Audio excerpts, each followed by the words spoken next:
Who's there? Nay, answer me. Stand and unfold yourself. Long live the king. Bernardo, Eh? you come most carefully upon your hour. It is now struck 12. Get thee to bed, Francisco. For this relief, much thanks. It is bitter cold, and I am sick at heart. Have you had quiet guard? Not a mouse stirring. Well, good night. If you do meet Horatio and Marcellus, the rivals of my watch, bid them make haste. I think I hear them. Stand ho! Who's there? Friends to this ground, and liegemen to the Dane. Give you good night. Oh, farewell, honest soldier. Who hath relieved you? Bernardo hath my place. Give you good night. Hola! Bernardo! Say, what? Is Horatio there? A piece of him. Welcome, Horatio. Welcome, good Marcellus. What? Has this thing appeared again tonight? I have seen nothing. Horatio says 'tis but our fantasy, and will not let belief take hold of him, touching this dreaded sight twice seen of us.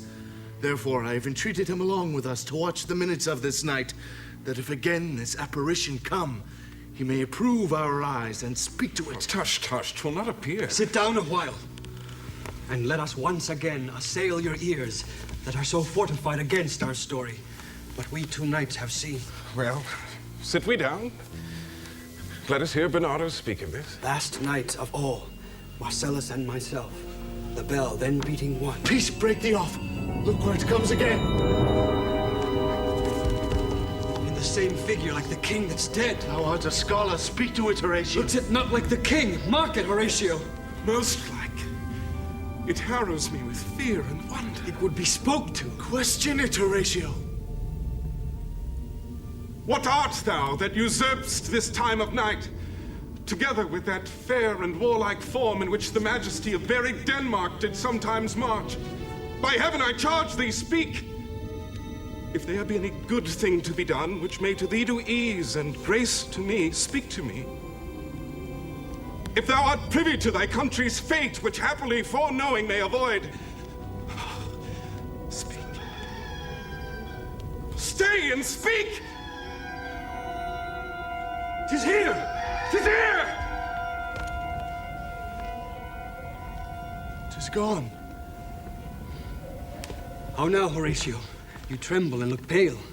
Is not this something more than fantasy? What think you on't? Before my God, I might not this believe without the sensible and true avouch of mine own eyes. Is it not like the king?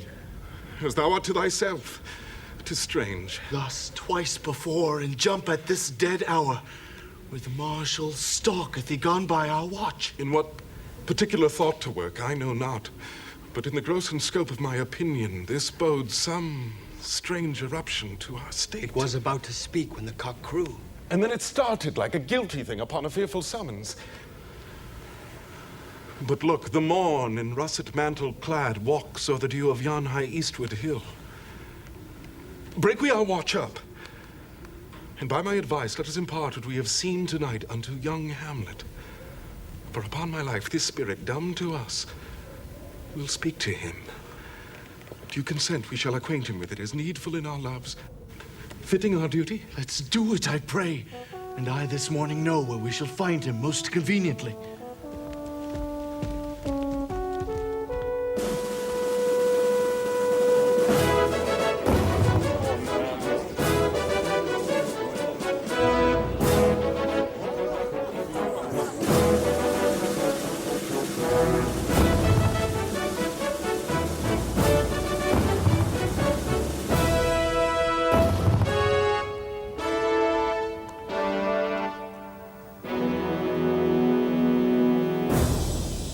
Though yet of Hamlet, our dear brother's death, the memory be green, and that it us befitted to bear our hearts in grief and our whole kingdom to be contracted in one brow of woe, yet so far hath discretion fought with nature that we with wisest sorrow think on him together with remembrance of ourselves. Therefore, our sometime sister, now our queen, the imperial jointress of this warlike state, have we, as 'twere with a defeated joy, with one auspicious and one dropping eye, with mirth in funeral and with dirge in marriage, in equal scale weighing delight and dole, taken to wife.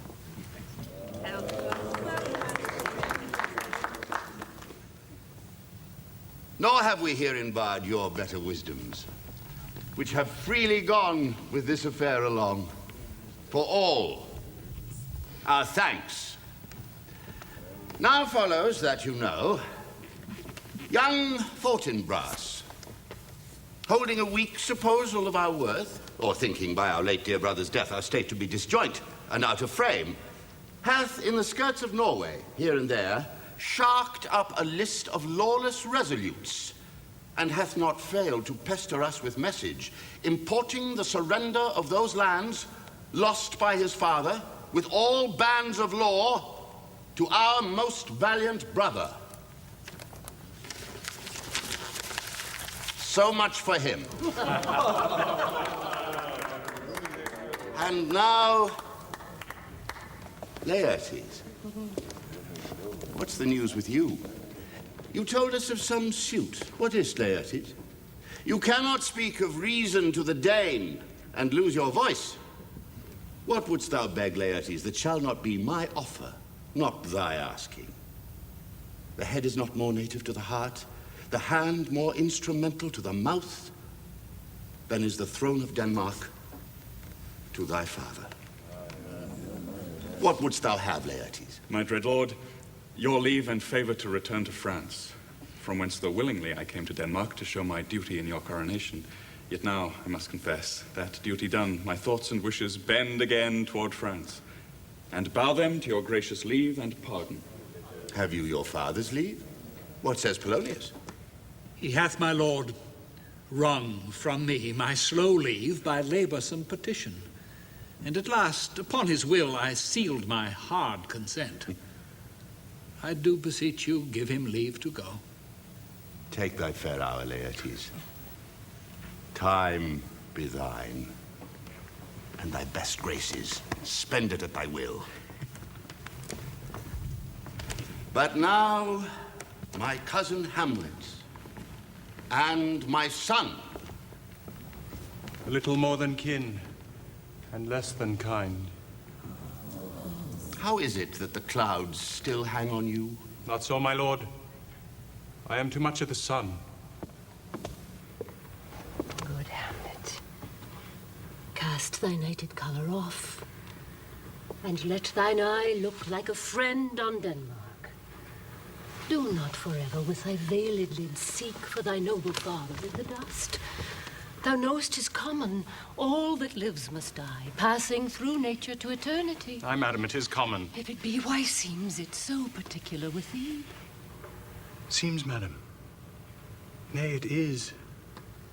I know not seems. 'Tis not alone my inky cloak, good mother, nor customary suits of solemn black, no, nor the fruitful river in the eye, nor the dejected behavior in the visage, together with all forms, modes, shapes of grief that can denote me truly.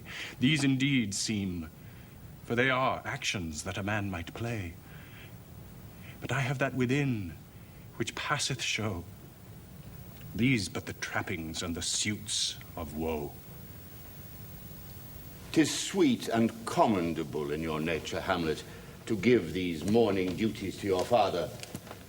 But you must know, your father lost a father, that father lost his, and the survivor bound in filial obligation for some term to do obsequious sorrow. But to persever in obstinate condolement is a course of impious stubbornness. 'Tis unmanly grief. It shows a will most incorrect to heaven, a heart unfortified, a mind impatient, an understanding simple and unschooled. Throw to earth this unprevailing woe, and think of us as of a father. For let the world take note. You are the most immediate to our throne. and with no less nobility of love than that which dearest father bears his son, do I impart toward you. For your intent in going back to school in Wittenberg, it is most retrograde to our desire. And we beseech you, bend you to remain here in the cheer and comfort of our eye, our chiefest courtier cousin, and our son. Let not thy mother lose her prayers, Hamlet. I pray thee, stay with us. Go not to Wittenberg. I shall in all my best obey you, madam. Why, 'tis a loving and a fair reply. Be as ourself in Denmark. Madam, come. This gentle and unforced accord of Hamlet sits smiling to my heart, in grace whereof no jocund health that Denmark drinks today, but the great cannon to the clouds shall tell, and the king's rouse, the heavens shall brew it again, re-speaking earthly thunder. Come, away!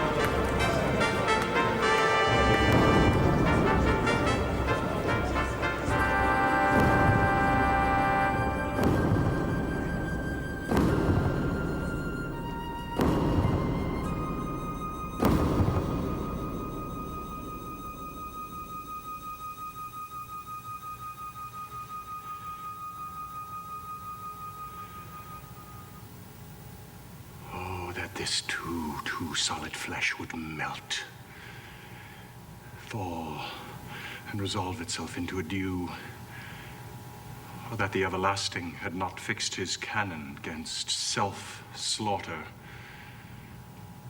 Oh, God, God, how weary, stale, flat, and unprofitable seem to me all the uses of this world. Fiant. Oh, fie. 'Tis an unweeded garden that grows to seed. Things rank and gross in nature possess it merely. That it should come to this. But 2 months dead. Nay, not so much. Not to so excellent a king. There was to this Hyperion to a satyr. So loving to my mother that he might not beteem the winds of heaven visit her face too roughly. Heaven and earth must I remember.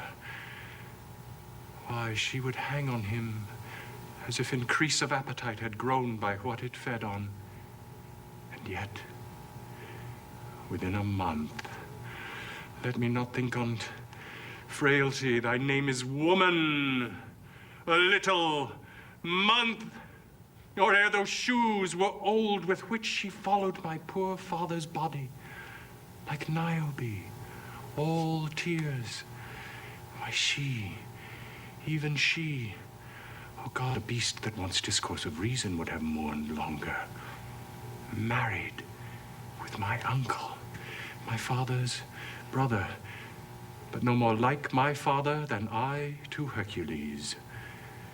Within a month, ere yet the salt of most unrighteous tears had left the flushing in her galled eyes, she married.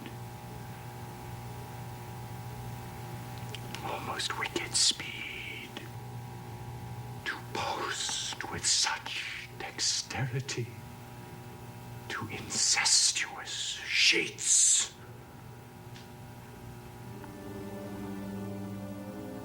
It is not, nor it cannot come to good. But break my heart, for I must hold my tongue.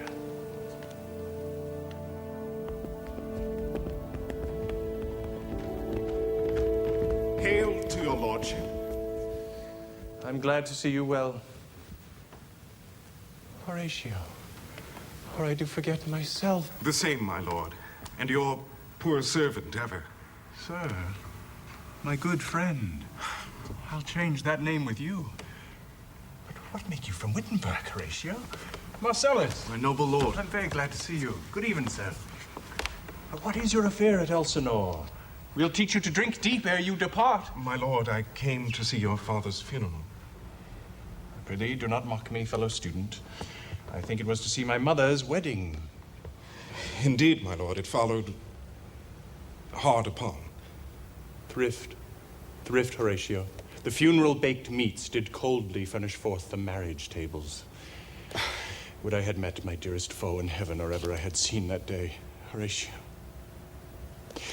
My father. Methinks I see my father. Where, my lord? In my mind's eye, Horatio. I saw him once. He was a goodly king. He was a man. Take him for all in all.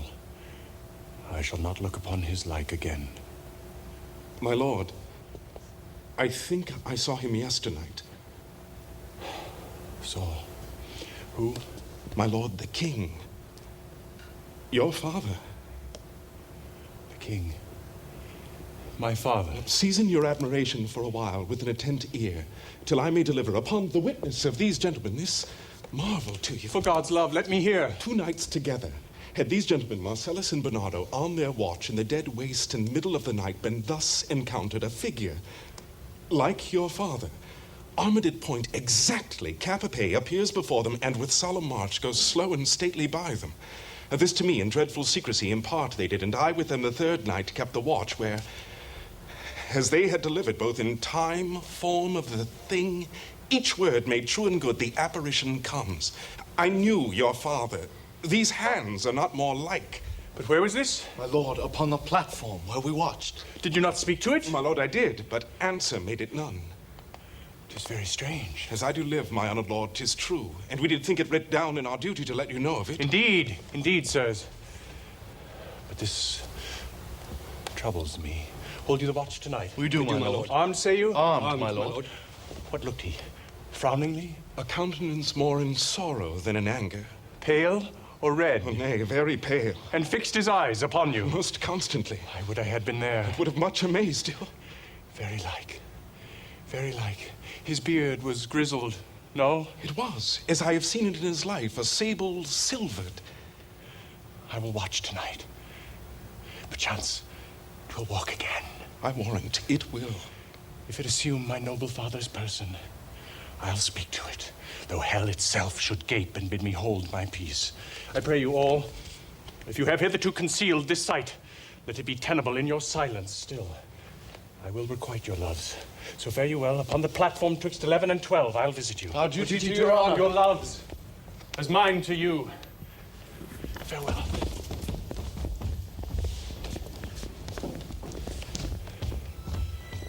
My father's spirit, in arms. All is not well. I doubt some foul play. Would the night were come. Till then, sit still, my soul. Foul deeds will rise, though all the earth o'erwhelm them to men's eyes.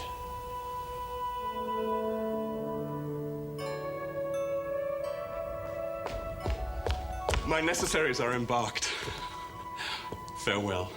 And sister, as the winds give benefit and convoy is assistant, do not sleep, but let me hear from you. Do you doubt that?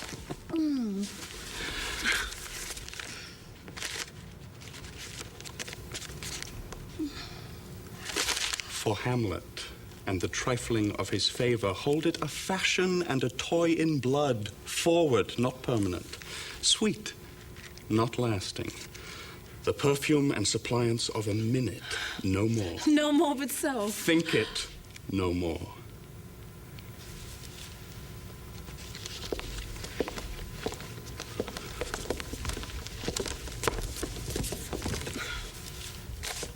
Perhaps he loves you now.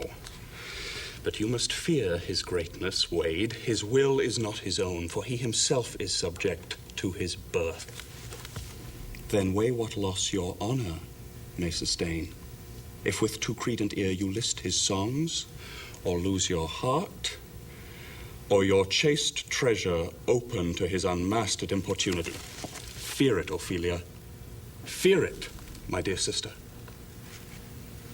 And keep you in the rear of your affection, out of the shot and danger of desire. I shall the effect of this good lesson keep as watchman to my heart. But good my brother, do not as some ungracious pastors do. Show me the steep and thorny way to heaven, whiles like a puffed and reckless libertine, himself the primrose path of dalliance treads, and recks not his own reed. Oh, fear me not. I stay too long, but here my father comes. A double blessing is a double grace. Occasion smiles upon a second leave. Yet here Laertes, aboard for shame. The wind sits in the shoulder of your sail, and you are stayed for. There, my blessing with thee. And these few precepts in thy memory look thou character. Give thy thoughts no tongue, nor any unproportioned thought his act. Be thou familiar, but by no means vulgar. Those friends thou hast and their adoption tried, grapple them to thy soul with hoops of steel, but do not dull thy palm with entertainment of each new-hatched, unfledged comrade. Beware of entrance to a quarrel, but being in, bear it that the opposed may beware of thee. Give every man thine ear, but few thy voice. Take each man's censure, but reserve thy judgment. Costly thy habit as thy purse can buy, but not expressed in fancy. Rich, not gaudy, for the apparel oft proclaims the man. Neither a borrower nor a lender be, for loan oft loses both itself and friend, and borrowing dulls the edge of husbandry. This, above all, to thine own self be true. And it must follow, as the night the day, thou canst not then be false to any man. Farewell. My blessing, season this in thee. Most humbly do I take my leave, my lord. Your servants 10, go. The time invites. Farewell, Ophelia.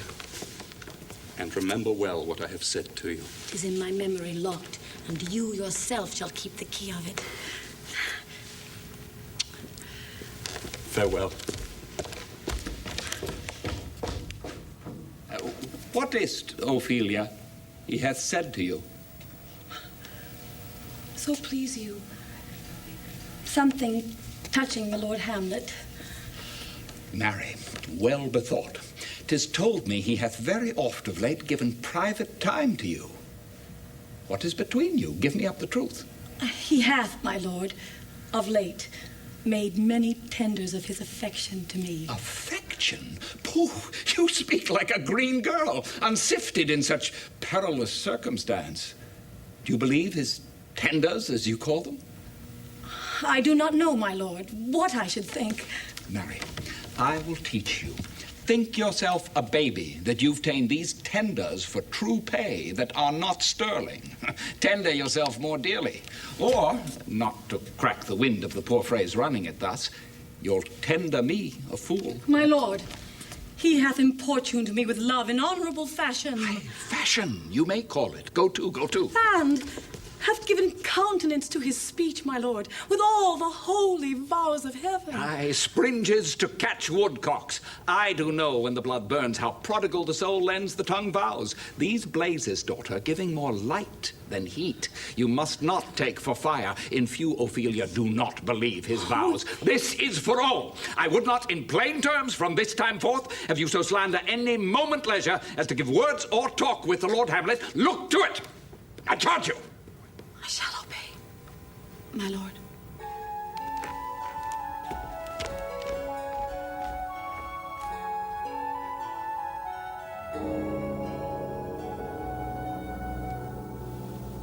The air bites shrewdly. It is very cold. It is a nipping and an eager air. What hour now? I think it lacks of 12. No, it is struck. Indeed, I heard it not. It then draws near the season wherein the spirit held his wont to walk. What does this mean, my lord? King doth wake tonight and takes his rouse. Keeps wassail, and the swaggering upspring reels. And as he drains his draughts of Rhenish down, the kettle drum and trumpet thus bray out the triumph of his pledge. Is it a custom? Aye, marry is it. But to my mind, though I am native here, and to the manor born, it is a custom more honored in the breach than the observance. Look, my lord, it comes. Angels and ministers of grace, defend us! Be thou spirit of health, or goblin damned, bring with thee airs from heaven or blasts from hell. Thou comest in such a questionable shape that I will speak to thee. I'll call thee Hamlet, King, Father, Royal Dane. Oh, answer me. What should we do? It beckons you to go away with it, as if it's some apartment it desire to you alone. But do not go with it. No, by no means. Will not speak. Then I will follow it. Do not, my lord! Why, what should be the fear? I do not set my life at a pin's fee. And for my soul, what can it do to that? Being a thing immortal as itself, it waves me forth again. I'll follow it. What if it tempt you toward the flood, my lord, or to the dreadful summit of the cliff, and there assume some other horrible form which might deprive your sovereignty of reason and draw you into madness? It waves me still. Go on! I'll follow thee! You shall not go, my lord! Hold off your hands! Behold, you shall not go! My fate cries out! And makes each petty artery in this body as hardy as the Nemean lion's nerve. Still am I called. Unhand me, gentlemen! By heaven, I'll make a ghost of him that lets me! I say away! Go on, I'll follow thee. He waxes desperate with imagination. Let's follow. 'Tis not fit thus to obey him. Have after. To what issue will this come? Something is rotten in the state of Denmark. Heaven will direct it. Nay, let's follow him.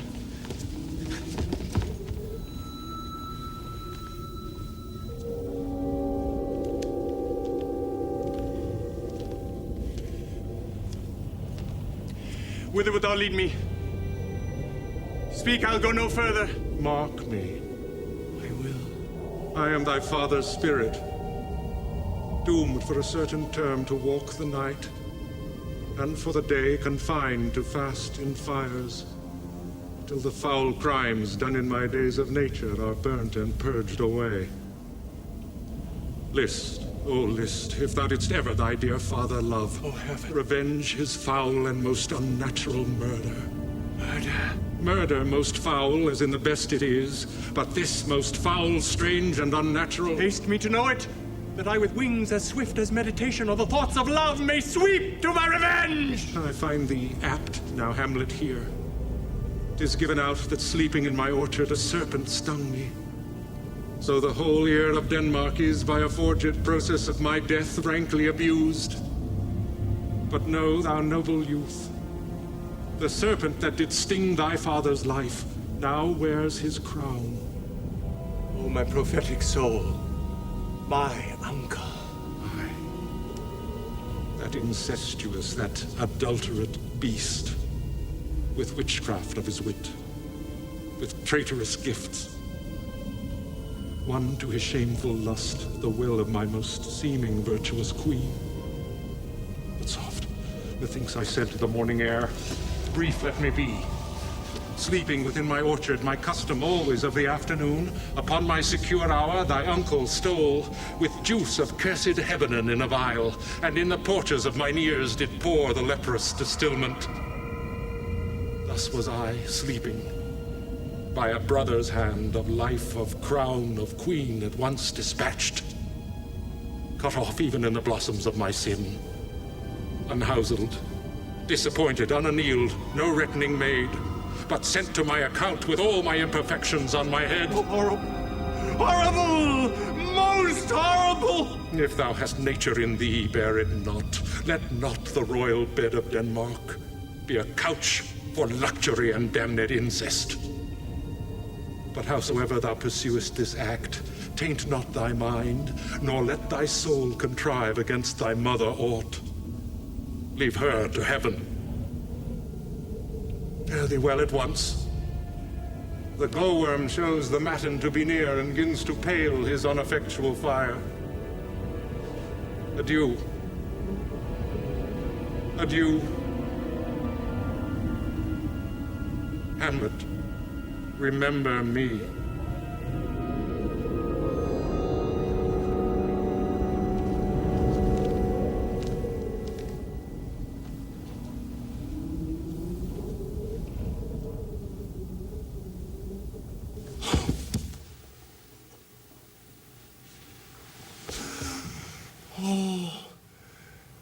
Oh, you host of heaven. Oh, earth. What else, and shall I couple hell?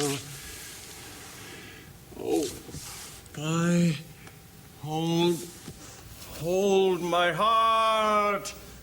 And you, my sinews, grow not instant old, but bear me stiffly up. Remember thee. Aye, thou poor ghost, while memory holds a seat in this distracted globe. Remember thee. Yea, from the table of my memory I'll wipe away all trivial fond records, all saws of books, all forms, all precious past that youth and observation copied there, and thy commandment all alone shall live within the book and volume of my brain, unmixed with baser matter. Yes, by heaven!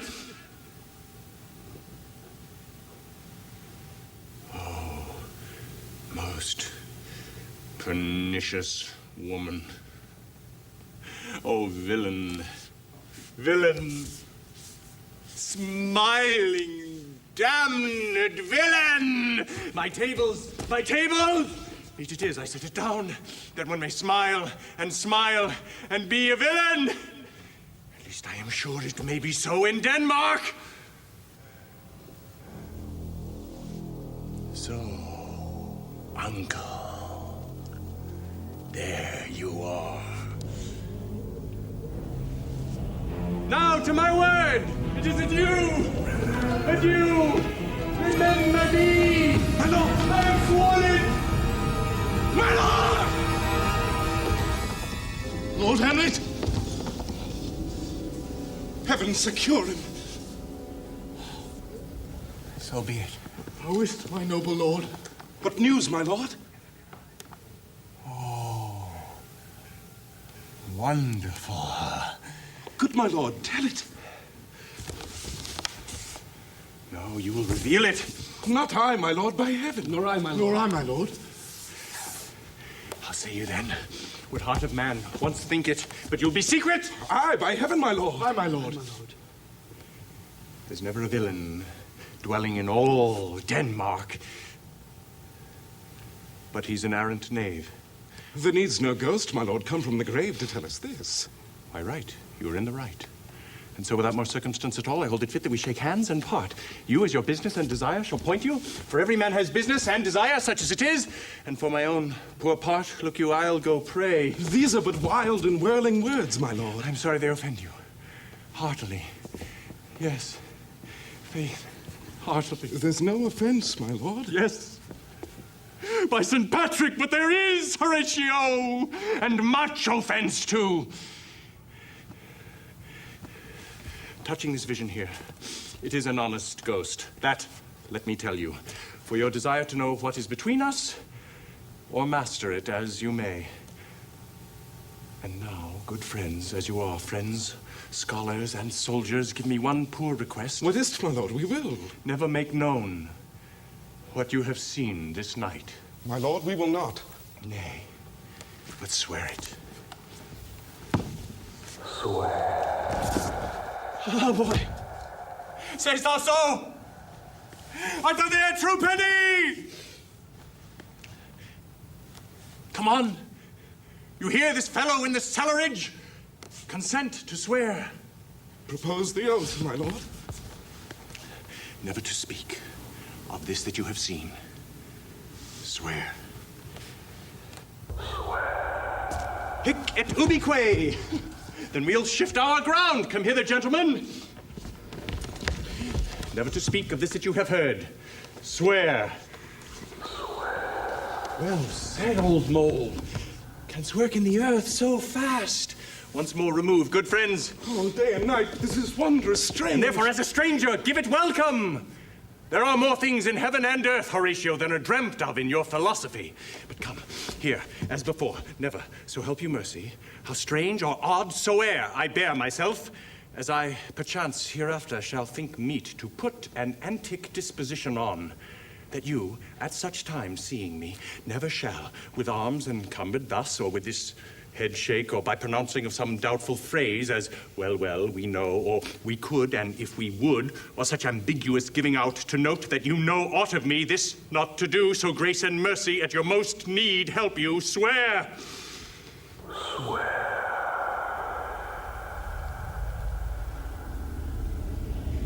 Rest. Rest, perturbed spirit.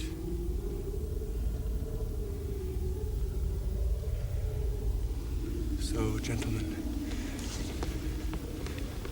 with all my love I do commend me to you, and what so poor a man as Hamlet is may do to express his love and friending to you, God willing, shall not lack. Let us go in together. And still your fingers on your lips, I pray.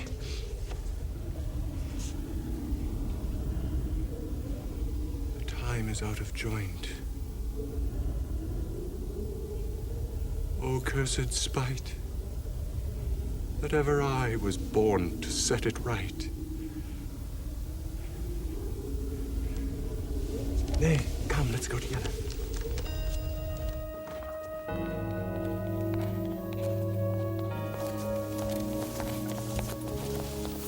Now, Ophelia, what's the matter? Oh, my lord, I've been so affrighted. With what in the name of God? My lord, as I was sewing in my chamber, Lord Hamlet, pale as his shirt, his knees knocking each other, and with a look so piteous in purport, as if he had been loosed out of hell, to speak of horrors, he comes before me. Mad for thy love.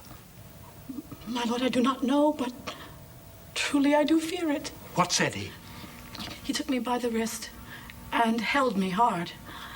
Then goes he to the length of all his arm, and with his other hand thus o'er his brow, he falls to such perusal of my face as he would draw it.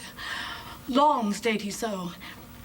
At last a little shaking of mine arm, and thrice his head thus, waving up and down.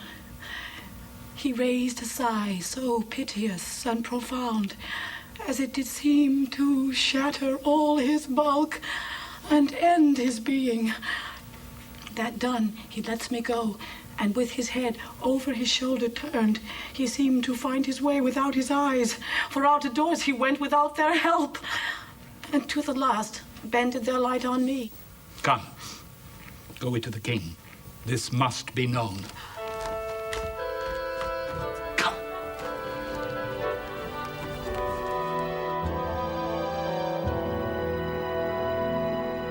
My liege and madam, to expostulate what majesty should be, what duty is, why day is day, night, night, time is time, were nothing but to waste night, day, and time. Therefore, since brevity is the soul of wit, and tediousness the limbs and outward flourishes, I will be brief.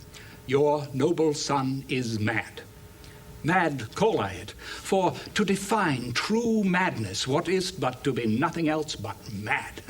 But let that go. More matter, with less art. Madam, I swear I use no art at all. That he is mad, 'tis true. 'Tis true, 'tis pity, and pity 'tis true. A foolish figure. But farewell it, for I will use no art. Mad, let us grant him then. And now remains that we find out the cause of this effect. Or rather say the cause of this defect. For this effect, defective, comes by cause. Thus it remains, and the remainder thus. Perpend. I have a daughter, have while she is mine, who in her duty and obedience mark, hath given me this. Now, gather and surmise. To the celestial and my soul's idol, the most beautified Ophelia. That's an ill phrase. It's a vile phrase. Beautified is a vile phrase. But you shall hear. In her excellent white bosom, these, etc. Came this from Hamlet to her? Madam, stay a while. I will be faithful. Doubt that the stars are fire. Doubt that the sun doth move. Doubt truth to be a liar, but never doubt I love. O dear Ophelia, I am ill at these numbers. I have not art to reckon my groans. But that I love thee best, O most best, believe it. Adieu, thine evermore, most dear lady, whilst this machine is to him Hamlet. This in obedience hath my daughter shown me.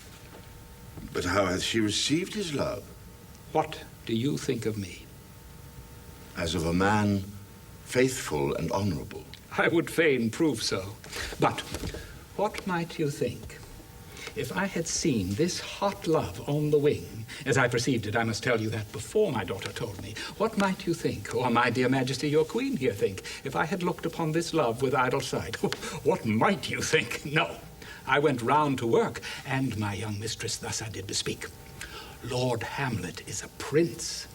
Out of thy star, this must not be. And then I precepts gave her, that she should lock herself from his resort, admit no messengers, receive no tokens, which done, she took the fruits of my advice, and he, repelled, a short tale to make, fell into a sadness, and then into a fast, and thence into a watch, and thence into a weakness, and thence into a lightness, and by this declension into the madness wherein now he raves, and all we mourn for. Do you think 'tis this? It may be. Very like. If circumstances lead me, I will find where truth is hid, though it were hid within the center. How may we try it further? You know, sometimes he walks 4 hours together here in the lobby. So he does, indeed. At such a time will I loose my daughter to him. Be you and I behind the arras. Mark the encounter. If he love her not, and be not from his reason fallen thereon, let me be no assistant to a state, but keep a farm and carters. We will try it. But look, where sadly the poor wretch comes reading. Away. I do beseech you both away.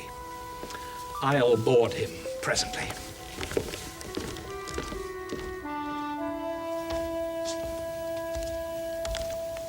How does my good Lord Hamlet? Well, God a mercy. Do you know me, my lord? Excellent well. You are a fishmonger. Not I, my lord. Then I would you were so honest a man. Honest, my lord? Aye, sir, to be honest as this world goes is to be one man picked out of 10,000. That's very true, my lord. For if the sun breed maggots in a dead dog, being a good kissing carrion...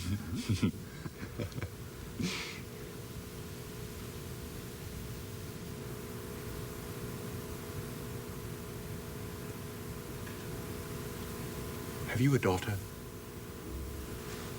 I have, my lord. Let her not walk in the sun. Conception is a blessing, but as your daughter may conceive, friend, look to it. Still harping on my daughter. He's far gone. Far gone.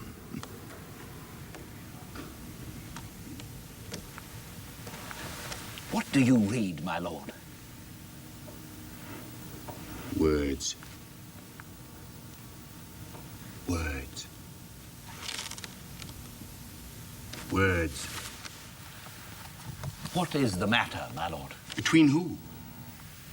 I mean, the matter that you read, my lord. Slanders, sir.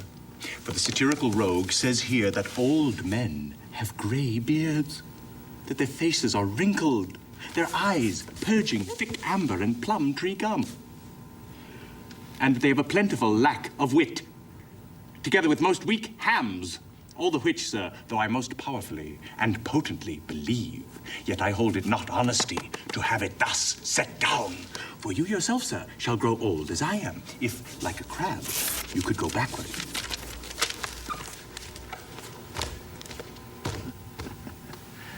Though this be madness, yet there's method in it.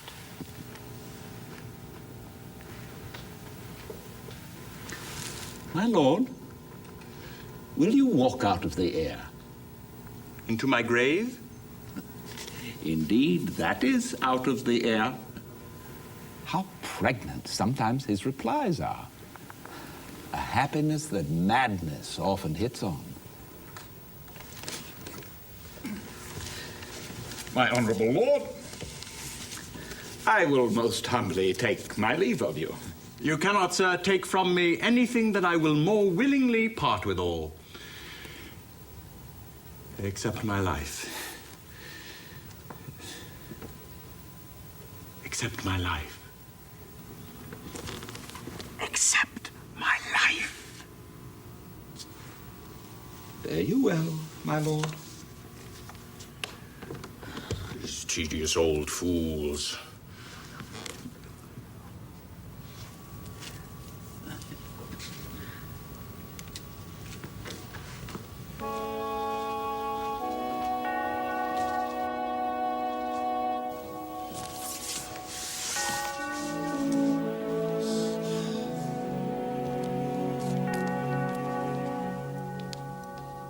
My most dear lord. My excellent good friends. How dost thou Guildenstern, Rosencrantz? Good lads, how do ye both? As the indifferent children of the earth. Happy in that we are not over-happy. On Fortune's cap, we are not the very button. Nor the soles of her shoe? Neither, my lord. Then you live about her waist or in the middle of her favors? Faith, her private suite. In the secret parts of Fortune. Most true, she is a strumpet. What's the news? None, my lord, but the world's grown honest. Then is doomsday near. But your news is not true. Let me question more in particular. What have you, my good friends, deserved at the hands of Fortune that she sends you to prison hither? Prison, my lord? Denmark's a prison. Then is the world one? A goodly one, in which there are many confines, wards, and dungeons. Denmark being one of the worst. We think not so, my lord. Why, then 'tis none to you. For there is nothing either good or bad, but thinking makes it so. To me, it is a prison. Why, then your ambition makes it one. 'Tis too narrow for your mind. Oh, God. I could be bounded in a nutshell and count myself a king of infinite space, were it not that I have bad dreams. Which dreams indeed are ambition, for the very substance of the ambitious is merely the shadow of a dream. The dream itself is but a shadow. Truly, and I hold ambition of so airy and light a quality that it is but a shadow's shadow. Shall we to the court? For by my faith, I cannot reason. We'll wait upon you. No such matter! I will not sort you with the rest of my servants. For to speak to you like an honest man, I am most dreadfully attended.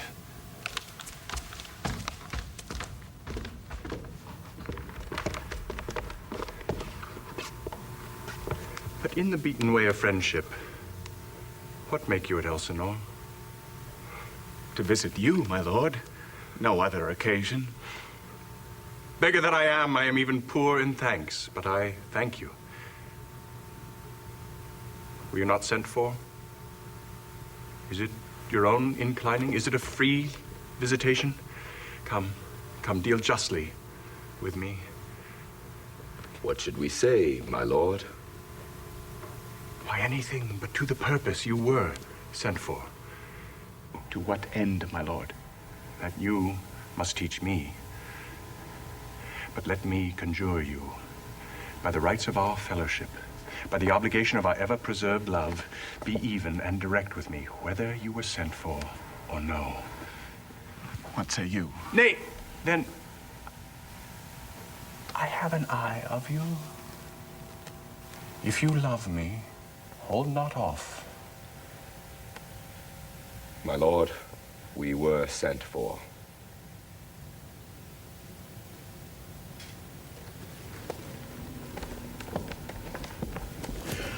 I will tell you why. So shall my anticipation prevent your discovery, and your secrecy to the king and queen moult no feather.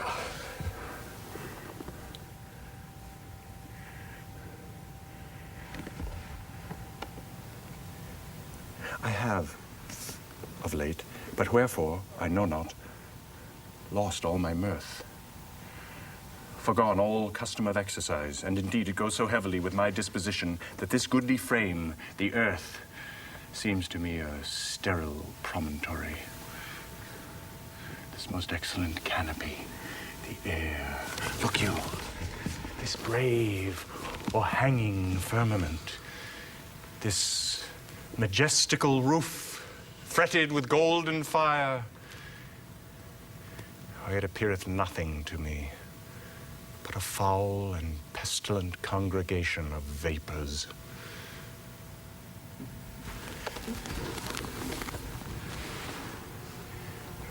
What a piece of work is a man.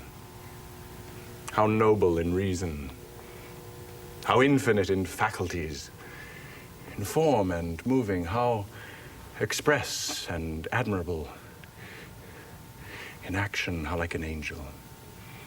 In apprehension, how like a god.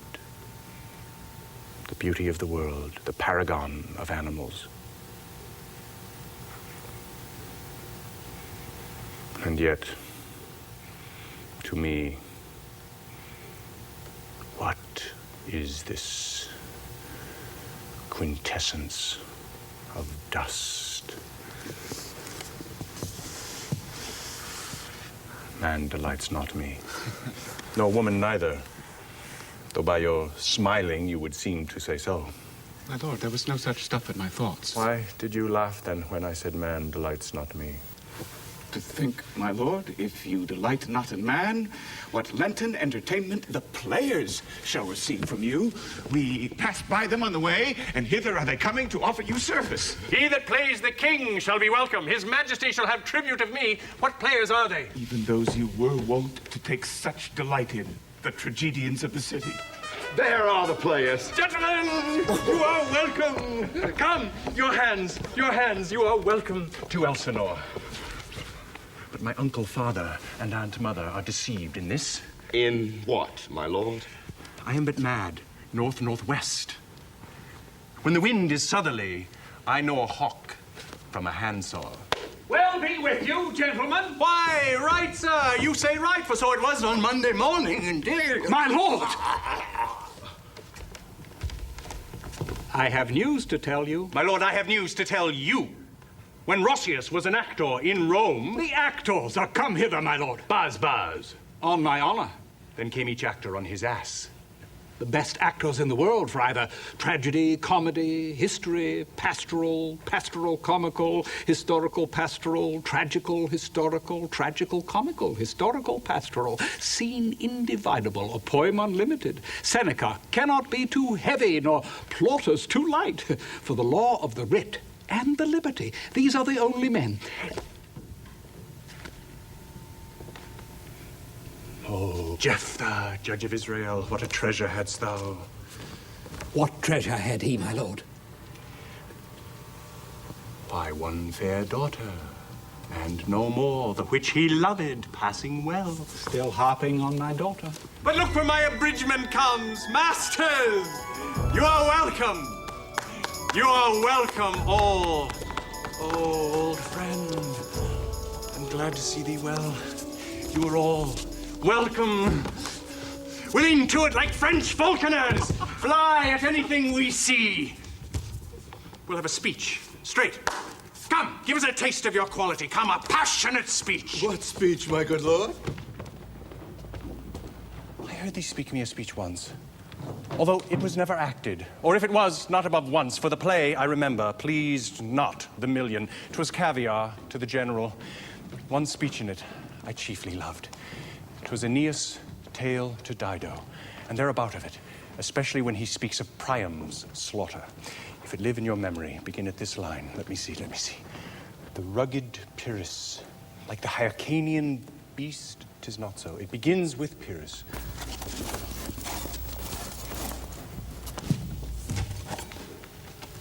Rugged Pyrrhus, roasted in wrath and fire, hath now his dread and black complexion smeared with blood of fathers, mothers, daughters, sons, and thus or sized with coagulate gore, with eyes like carbuncles, the hellish Pyrrhus old grandsire Priam seeks. So, proceed you.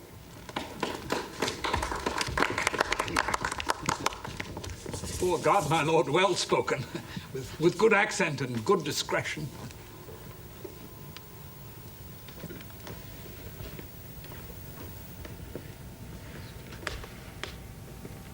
Anon he finds him, striking too short at Greeks. His antique sword, rebellious to his arm, lies where it falls, repugnant to command. Unequal matched, Pyrrhus at Priam drives. In rage strikes wide, but with the whiff and wind of his fell sword the unnerved father falls. Then, as a painted tyrant Pyrrhus stood, and like a neutral to his will and matter did nothing. For lo, his sword, which was declining on the milky head of Reverend Priam, seemed i' the air to stick. This is too long. It shall to the barbers with your beard. Prithee, say on. He's for a jig, or a tale of bawdry, or he sleeps.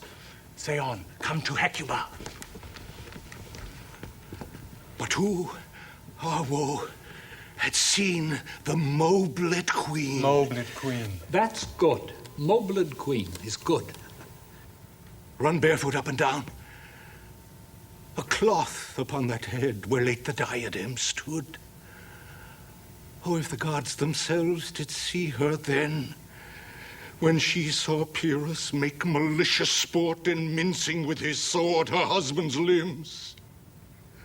The instant burst of clamor that she made, unless things mortal move them not at all, would have made milch the burning eyes of heaven and passion in the gods.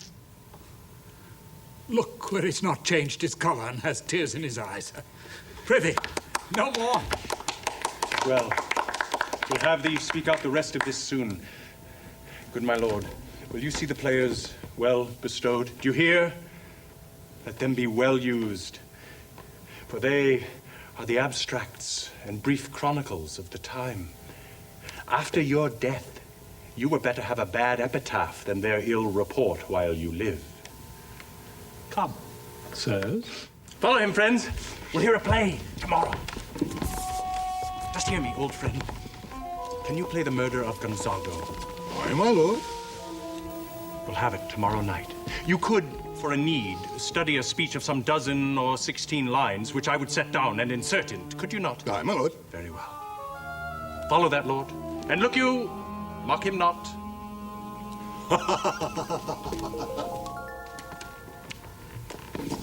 My good friends, I'll leave you till night. You are welcome to Elsinore. Good, my lord. Aye, so God by you.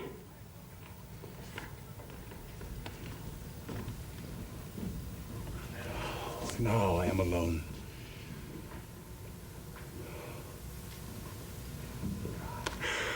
Oh, what a rogue and peasant slave am I.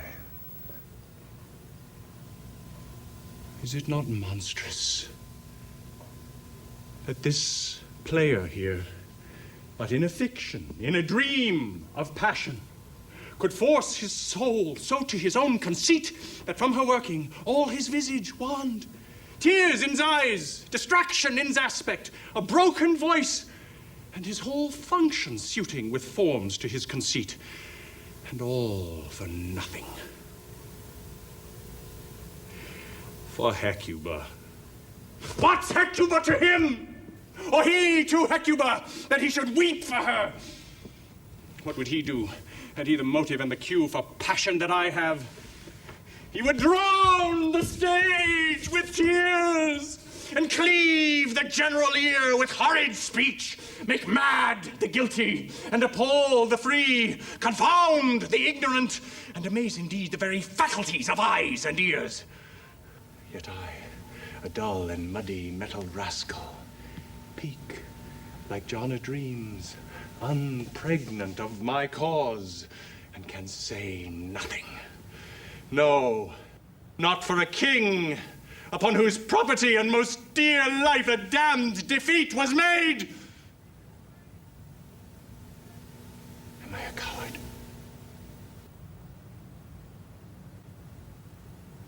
Who calls me villain? Breaks my paint across, tweaks me by the nose, plucks off my beard and blows it in my face. Who does me this, huh? Zoons! I should take it, for it cannot be but I am pigeon-livered and lack gall to make oppression bitter, or ere this I should have fatted all the region kites with this slave's awful, bloody, bawdy villain, remorseless, treacherous, lecherous, kindless villain! Oh, vengeance!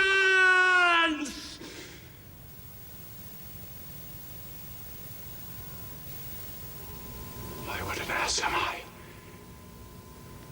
This is most brave, that I, the son of a dear father, murdered, prompted to my revenge by heaven and hell, must like a whore unpack my heart with words and fall a-cursing like a very drab, a scullion. Forward! Form! About my brain.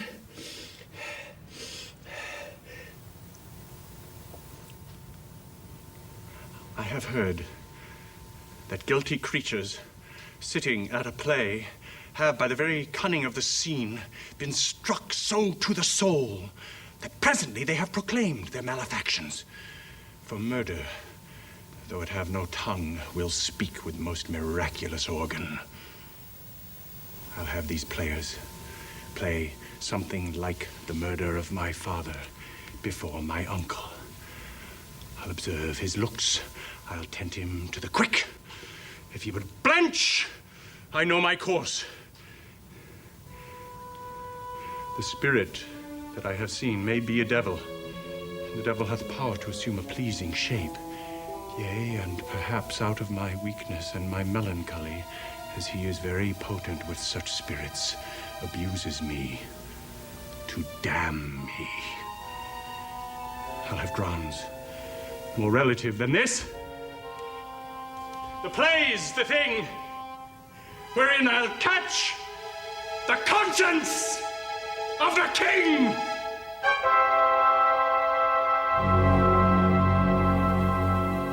Sweet Gertrude, leave us now.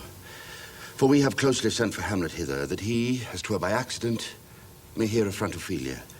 Her father and myself, lawful espials, will so bestow ourselves that, seeing unseen, we may of their encounter frankly judge, and gather by him as he is behaved, if it be the affliction of his love or no that thus he suffers for. I shall obey you. And for your part, Ophelia, I do wish that your good beauties be the happy cause of Hamlet's wildness.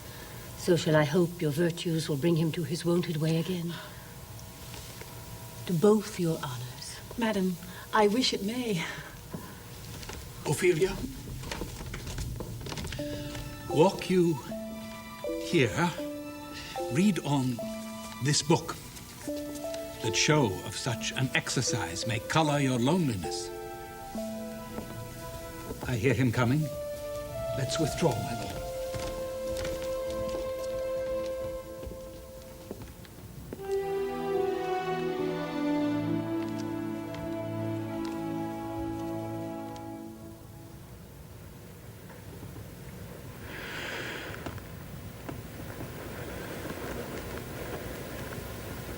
To be or not to be? That is the question. Whether 'tis nobler in the mind to suffer the slings and arrows of outrageous fortune, or to take arms against a sea of troubles, and by opposing, end them. To die, to sleep, No more. And by a sleep, to say we end the heartache and the 1,000 natural shocks that flesh is heir to. 'Tis a consummation devoutly to be wished. To die. To sleep. To sleep. Perchance to dream. Aye, there's the rub. For in that sleep of death, what dreams may come when we have shuffled off this mortal coil must give us pause. There's the respect that makes calamity of so long life. For who would bear the whips and scorns of time? The oppressor's wrong, the proud man's contumely, the pangs of disprized love, the law's delay, the insolence of office, and the spurns that patient merit of the unworthy takes, when he himself might his quietus make with a bare bodkin. Who would these fardels bear to grunt and sweat under a weary life, but that the dread of something after death, the undiscovered country from whose bourne no traveler returns, puzzles the will and makes us rather bear those ills we have than fly to others that we know not of. Thus, conscience does make cowards of us all. And thus the native hue of resolution is sicklied o'er with the pale cast of thought. And enterprises of great pitch and moment, with this regard, their currents turn awry and lose the name of action.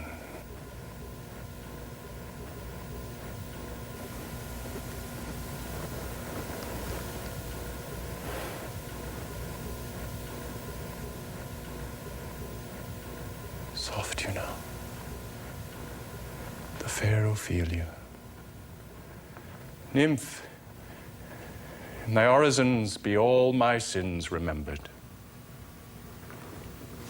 Good my lord, how does your honor for this many a day? I humbly thank you. Well.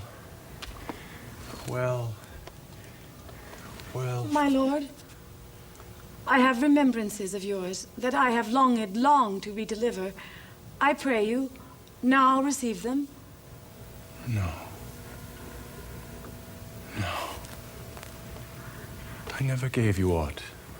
My honored lord, you know right well you did. Take these again, for to the noble mind, rich gifts wax poor when givers prove unkind. There. My lord. Are you honest? My lord. Are you fair? What means your lordship? That if you be honest and fair, your honesty should admit no discourse to your beauty. Could beauty, my lord, have better commerce than with honesty? Aye, truly. For the power of beauty will sooner transform honesty from what it is to a bawd than the force of honesty can translate beauty into his likeness. This was sometime a paradox, but now the time gives it proof.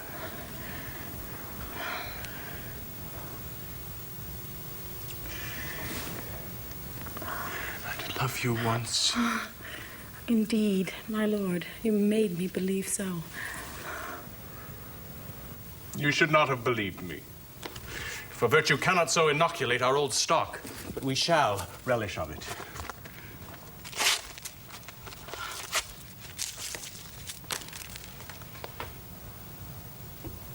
I loved you not.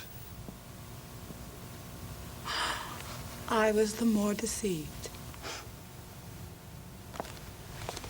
Get thee to a nunnery. Why wouldst thou be a breeder of sinners? I am myself indifferent, honest, but yet I could accuse me of such things that it were better my mother had not borne me. I'm very proud, revengeful, ambitious, with more offenses at my beck than I have thoughts to put them in, imagination to give them shape, or time to act them in. What should such fellows as I do, crawling between heaven and earth? We are arrant knaves all. Believe, none of us! Go thy ways to a nunnery!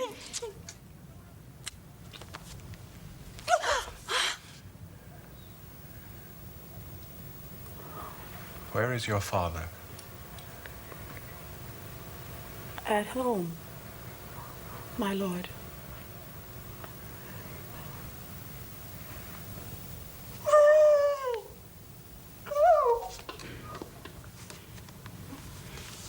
Let the doors be shut upon him, that he may play the fool nowhere but in his own house.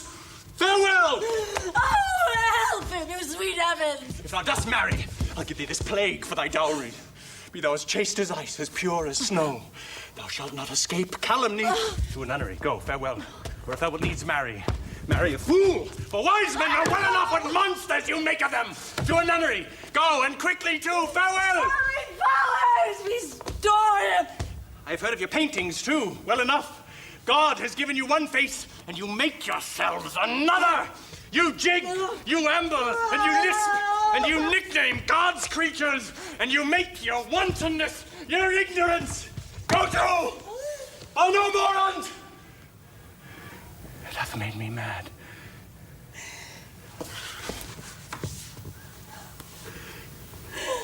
I say we will have no more marriages. Those that are married already, all but one, shall live.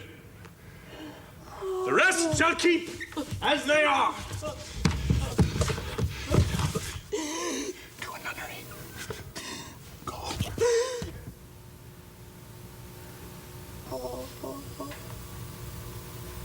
Oh. What a noble mind is here o'erthrown. The courtier soldier's collar's eye, tongue, sword, the expectancy and rose of the fair state, the glass of fashion and the mold of form, the observed of all observers, quite down.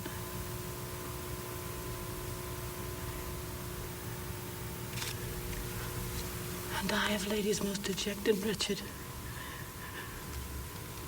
that sucked the honey of his music vows. Now see that noble and most sovereign reason like sweet bells jangled,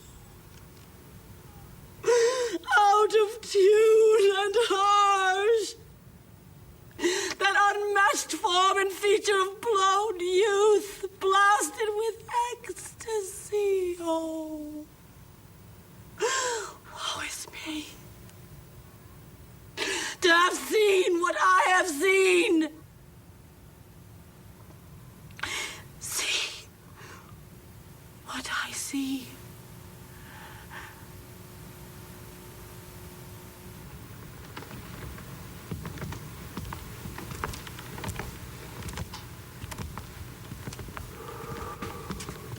Love. His affections do not that way tend. Nor what he spake, though it lacked form a little, was not like madness. There's something in his soul, o'er which his melancholy sits unbrewed, and I do doubt the hatch and the disclose will be some danger. The which for to prevent, I have in quick determination thus set it down. He shall with speed to England, for the demand of our neglected tribute. What think you on't? It shall do well. But yet I do believe the origin and commencement of his grief sprung from neglected love. How now, Ophelia? I You need not tell us what Lord Hamlet said. We heard it all.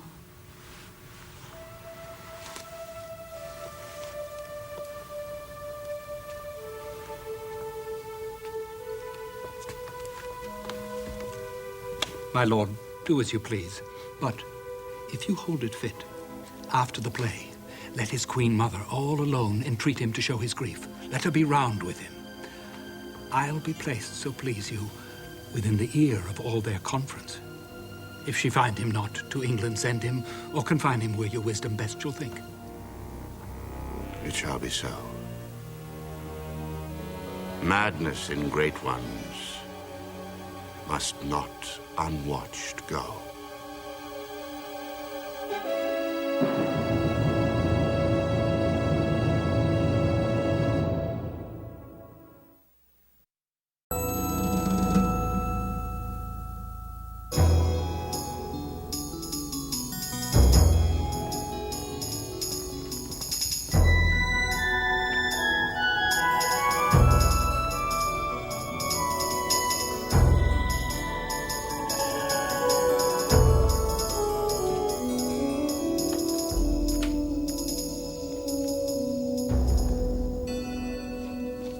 Speak the speech, I pray you, as I pronounced it to you, trippingly on the tongue.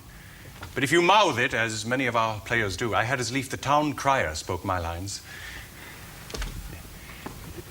No, do not saw the air too much with your hand thus, but use all gently.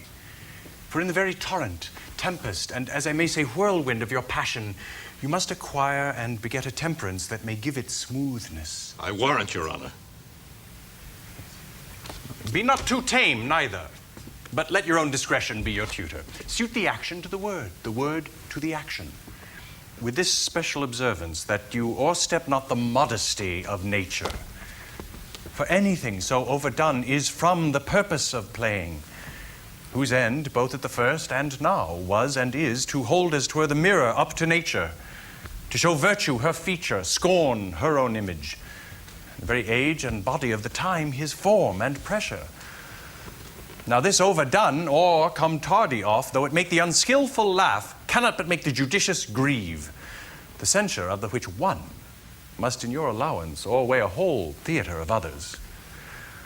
Oh, there be players that I have seen play, and heard others praise, and that highly, not to speak it profanely, that having neither the accent of Christians, nor the gait of Christian, pagan, nor man, have so strutted and bellowed, that I have thought that some of nature's journeymen had made men, and not made them well. They imitated humanity so abominably. I hope we have reformed that indifferently with us, sir. Oh, reform it altogether. Go. Make you ready.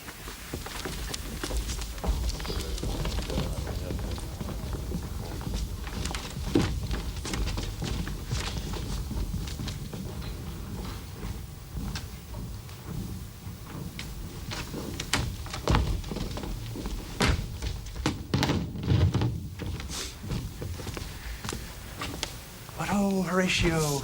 Here, sweet lord, at your service. Horatio, thou art e'en as just a man as e'er my conversation coped withal. Oh, my dear lord. Nay, do not think I flatter.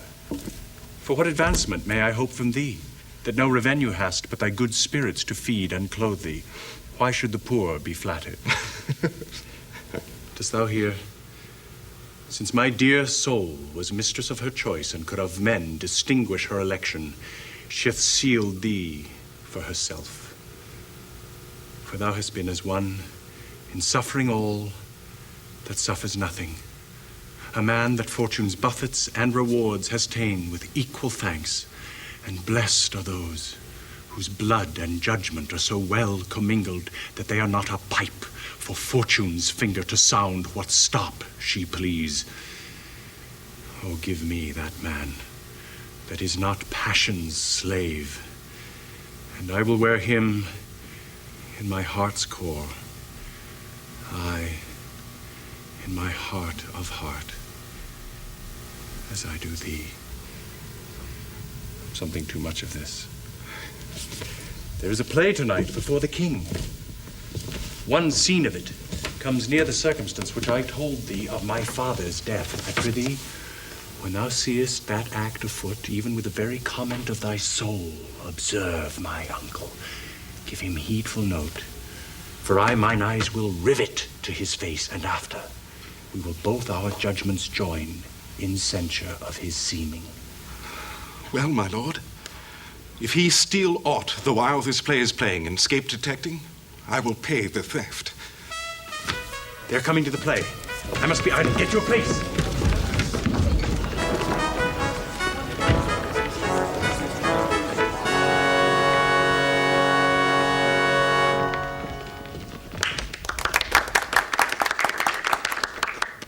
How fares our cousin Hamlet? Excellent, faith. Of the chameleon's dish. I eat the air. Promise crammed. You cannot feed capon so. I have nothing with this answer, Hamlet. These words are not mine. No, mine, no! My lord, you played once at the university, you say? That I did, my lord, and was accounted a good actor. What did you enact? I did enact Julius Caesar. I was killed in the Capitol. Brutus killed me. It was a brute part of him to kill so capital a calf there. Be the players ready? Aye, my lord, they stay upon your patience. Come hither, my good Hamlet. Sit by me. No, madam. Here's metal more attractive. Do you mark that? Lady, shall I lie in your lap? No, my lord. I mean my head upon your lap. Aye, my lord. Do you think I meant country matters? I think nothing, my lord. That's a fair thought. To lie between maids' legs? What is, my lord? Nothing. You are merry, my lord. Who, I? Aye, my lord. Oh, God, you're only jig maker. What should a man do but be merry? For look you how cheerfully my mother looks, and my father died within 2 hours. Nay, 'tis twice 2 months, my lord. So long? Oh, heavens. Die 2 months ago and not forgotten yet. Then there's hope a great man's memory may outlive his life half a year. Full 30 times hath Phoebus' cart gone round Neptune's salt wash and Tellus' orbit ground, since love our hearts and Hymen did our hands unite, co-mutual in most sacred bands. But woe is me, you are so sick of late, so far from cheer and from your former state. Faith, I must leave thee, love, and shortly too. My operant powers their functions leave to do, and thou shalt live in this fair world behind, honored, beloved, and haply one as kind for husband shalt thou. Oh, confound the rest. Such love must needs be treason in my breast. In second husband let me be accursed. None wed the second, but who killed the first. Wormwood. A second time I killed my husband dead, when second husband kisses me in bed. I do believe you think what now you speak, but what we do determine oft we break. What to ourselves in passion we propose, the passion ending doth the purpose lose. So think thou wilt no second husband wed, but die thy thoughts when thy first lord is dead. Nor earth to me give food, nor heaven light. Sport and repose lock from me day and night. Both here and hence pursue me lasting strife. If once a widow, ever I be wife. If she should break it now. 'Tis deeply sworn. Sweet, leave me here a while. My spirits grow dull, and fain I would beguile the tedious day with sleep. Sleep, rock thy brain. Never come mischance between us twain. Madam, how like you the play? The lady doth protest too much, methinks. Oh, but she'll keep her word. Have you heard the argument? Is there no offense in it? No, they do but jest. poison in jest. No offense in the world. What do you call the play? The Mousetrap. 'Tis a knavish piece of work, but what of that? Your Majesty and we that have free souls, it touches us not. This is one Lucianus, nephew to the king.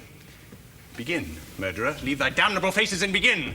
Come, the croaking raven doth bellow for revenge. Odds black. Hands up. Drugs fit, and time agreeing. Confederate season, else no creature seeing. Thou mixture rank of midnight weeds collected, with Hecate's ban thrice blasted, thrice infected. Thy natural magic and dire property, unwholesome life, usurps immediately. He poisons him in the garden for his estate. His name's Gonzago. You shall see anon how the murderer gets the love of Gonzago's wife. Frighted with false fire? The king rises. There's my lord. Give all the play. Give me some light! Away! Light! Light! Oh, let the stricken Diego weep, hard ungodly. Must watch, bosom must sleep, thus runs the world away! Good Horatio, I'll take the ghost's word for £1,000. Didst perceive? Very well, my lord. Upon the talk of poisoning? I did very well note. Aha! Come, some music. For if the king like not the comedy, belike he likes it not, Purdy. My lord, vouchsafe me a word with you. Sir, a whole history. The king, sir. Aye, sir, what of him? Is in his retirement marvelous distempered. With drink, sir? Good my lord, put your discourse into some frame and start not so wildly from my affair. I am tame, sir, pronounce. The queen, your mother, in most great affliction of spirit, hath sent me to you. You are welcome. Nay, good my lord, this courtesy is not of the right breed. If it shall please you to make me a wholesome answer, I will do your mother's commandment. I cannot, sir. What, my lord? Make you a wholesome answer. My wit's diseased. But, sir, such answer as I can make, you shall command. Or rather, as you say, my mother, therefore no more but to the matter. My mother, you say? Then thus, she says, your behavior hath struck her into amazement and admiration. Oh, wonderful son that can so astonish a mother. But is there no sequel at the heels of this mother's admiration? Impart. She desires to speak to you in her closet ere you go to bed. We shall obey. Were she 10 times our mother. Have you any further trade with us? My lord, you once did love me. And do still, by these pickers and stealers. Good my lord, what is the cause of your distemper? You do surely bar the door of your own liberty if you deny your grief to your friend. Sir, I lack advancement. How can that be when you have the voice of the king himself for your succession in Denmark? Aye, sir, but while the grass grows, the proverb is something musty. To withdraw with you. Why do you go about to recover the wind of me, as if you would drive me into a toil? Oh, my lord, if my duty be too bold, my love is too unmannerly. I do not well understand that. Will you play upon this pipe? My lord, I cannot. I pray you. Believe me, I cannot. I do beseech you. I know no touch of it, my lord. It is as easy as lying. Govern these ventages with your fingers and thumb. Give it breath with your mouth, and it will discourse most eloquent music.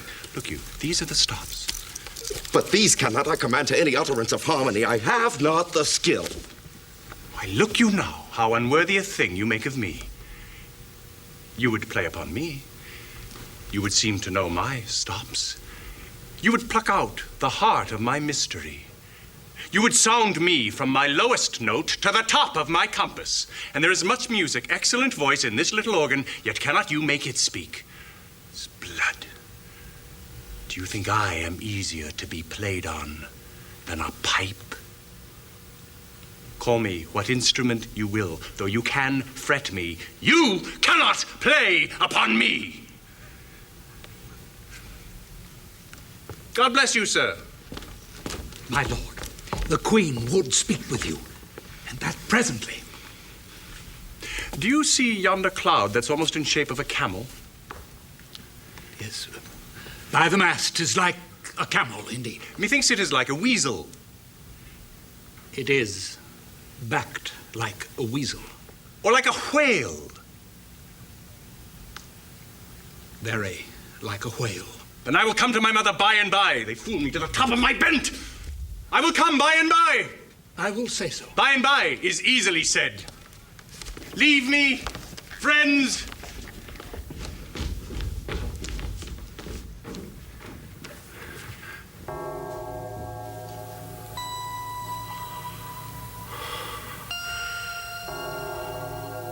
"'Tis now the very witching time of night, when churchyards yawn, and hell itself breathes out contagion to this world.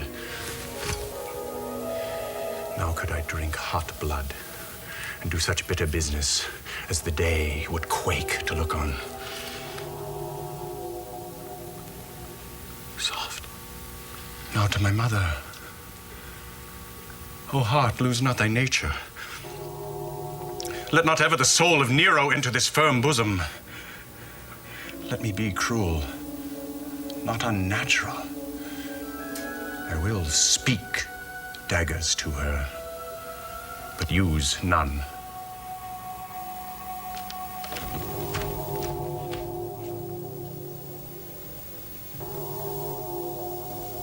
Oh, my offense is rank. It smells to heaven. It hath the primal eldest curse upon't. A brother's murder. Pray can I not, though inclination be as sharp as will. My stronger guilt defeats my strong intent.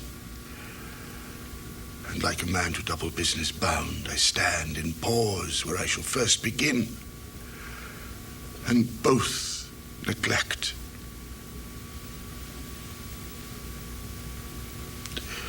What if this cursed hand were thicker than itself with brother's blood? Is there not rain enough in the sweet heavens to wash it white as snow? Whereto serves mercy, but to confront the visage of offense? And what's in prayer but this twofold force? To be forestalled ere we come to fall, or pardoned being down. Then I'll look up. My fault is past. But oh, what form of prayer can serve my turn? Forgive me my foul murder.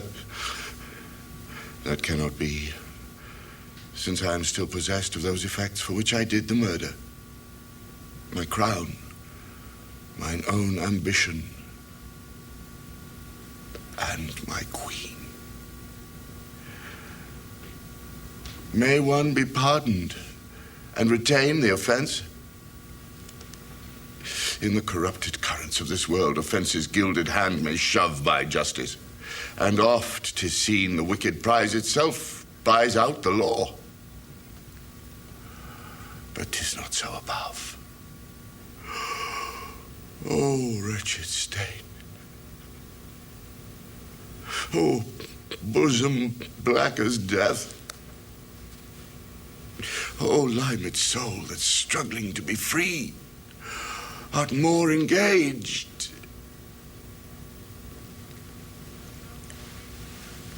Help, angels.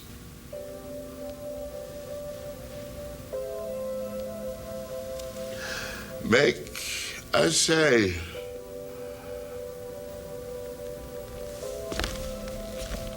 Bow, stubborn knees, and heart with strings of steel. Be soft as sinews of the newborn babe.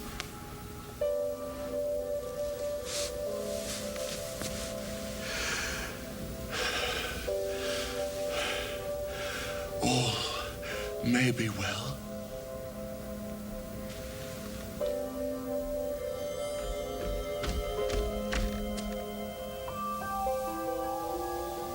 Now might I do it pat.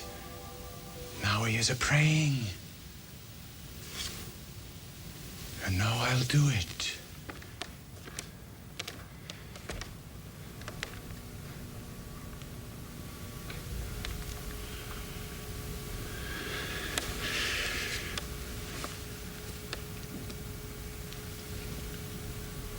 And so he goes to heaven.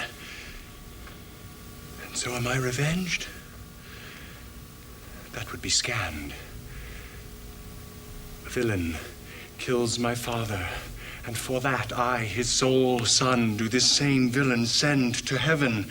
Why, this is hire and salary, not revenge. He took my father grossly, full of bread, with all his crimes broad blown, as flush as May. And am I then revenged to take him in the purging of his soul, when he is fit and seasoned for his passage? No.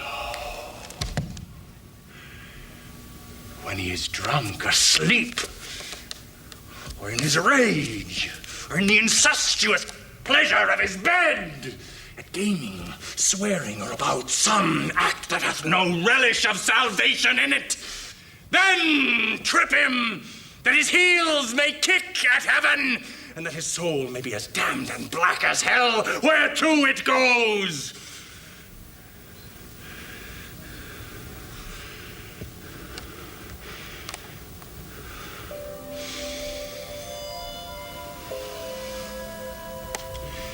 My mother stays. This physic but prolongs thy sickly days.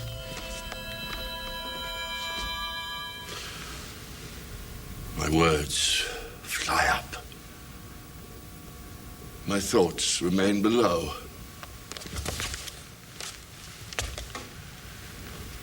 Words without thoughts never to heaven go.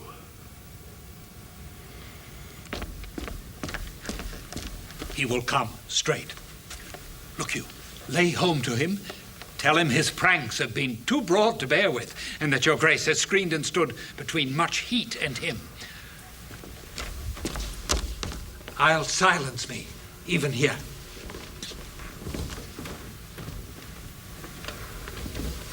Pray you, be round with him. I warrant you fear me not. Withdraw. I hear him coming. Now, Mother, what's the matter? Hamlet, thou hast thy father much offended. Mother, you have my father much offended. Come, you answer with an idle tongue. Go, you question with a wicked tongue. Well, no. What's the matter now? Hast thou forgot me? No, Mother, rude, not so. You are the queen, your husband's brother's wife. But would it were not so, you are my mother. Nay, then I'll set those to use against me. Come, sit you down. You shall not budge. You go not till I have set you up at last, where you may see the inmost part of you. Help! Oh no! What? Dead for it! What hast thou done? Nay, no, not! Is it the king? Oh, what a rash and bloody deed is this? Bloody deed. Almost as bad, good mother, as kill a king and marry with his brother. Kill a king? Aye, lady, it was my word.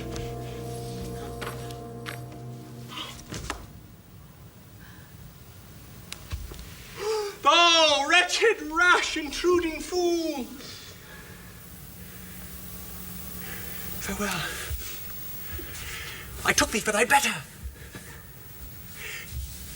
Take thy fortune. Thou find'st to be too busy is some danger. Leave wringing of your hands. Peace.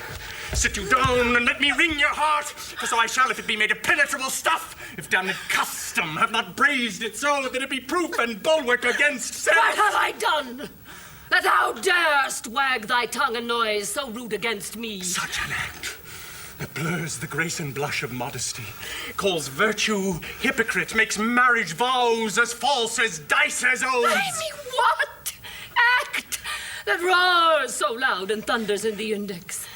Look here. Upon this picture, and on this, the counterfeit presentment of two brothers. See what a grace was seated on this brow.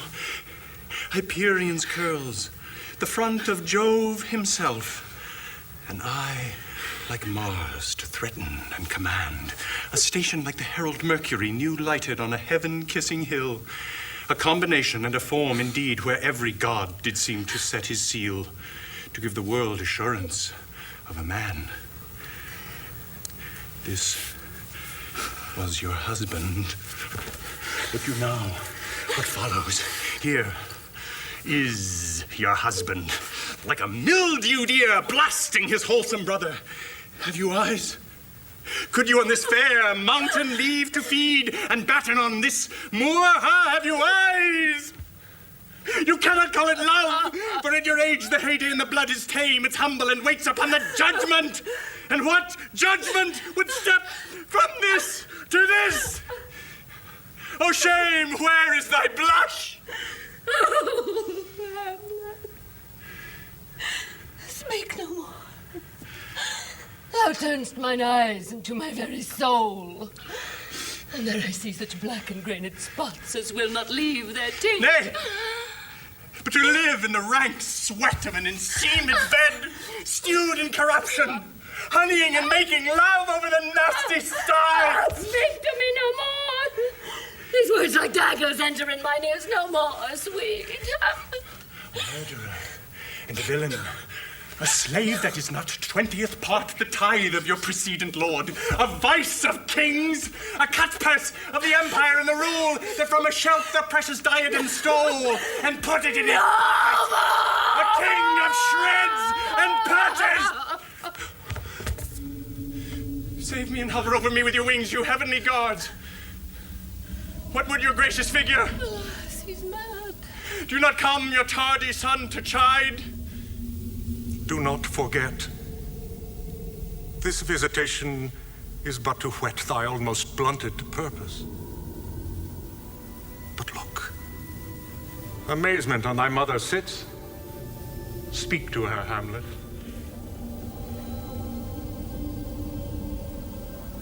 How is't with you, lady? Alas, how is't with you, that you do bend your eye on vacancy, and with the incorporeal air do hold discourse, O gentle son?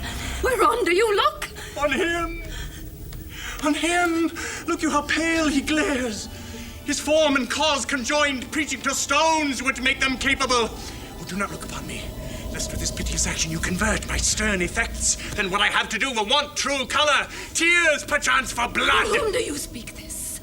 Do you see nothing there? No, nothing at all. Yet all that is, I see. No, did you nothing here? No, nothing but ourselves. Why, look you there! My father, in his habit as he lived. Look where he goes even now, out at the portal. This is the very coinage of your brain. This bodiless creation. Ecstasy is very coming in. Ecstasy? My pulse is yours, doth temperately keep time, and makes us healthful music. It is not madness that I have uttered.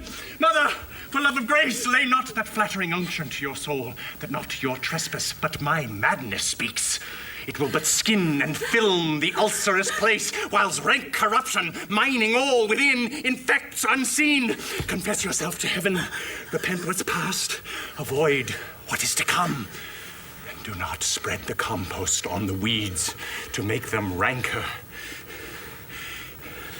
Forgive me this, my virtue, for in the fatness of these pursy times, virtue itself a vice must pardon, beg, yea, curb and woo for leave to do him good.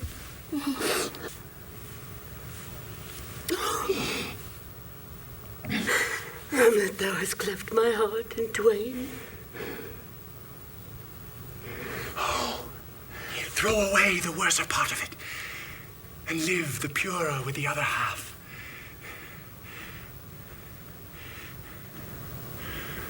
Mother, good night. Go not to my uncle's bed. Assume a virtue, if you have it not.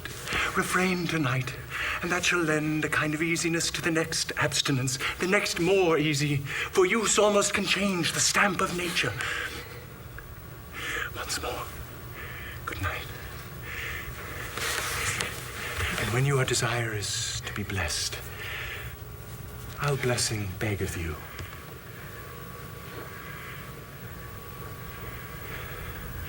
For this same Lord, I do repent.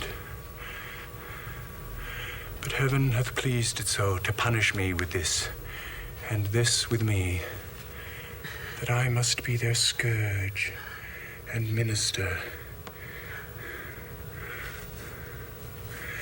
I will bestow him, and will answer well the death I gave him. So again, good night. I must be cruel only to be kind. This bad begins, and worse remains behind. What shall I do? Not this, by no means, that I bid you do. Let the bloat king tempt you again to bed, and let him for a pair of reechy kisses, or paddling in your neck with his damned fingers, make you to ravel all this matter out. That I essentially am not in madness, but mad in craft. Be thou assured. If words be made of breath, and breath of life, I have no life to breathe what thou hast said to me.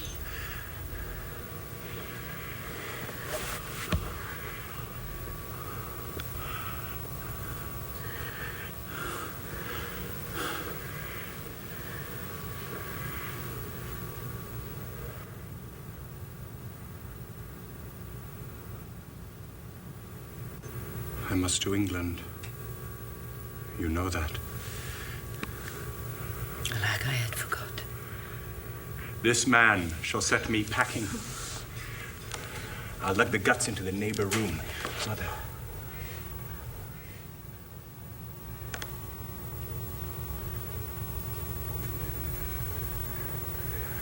Good night.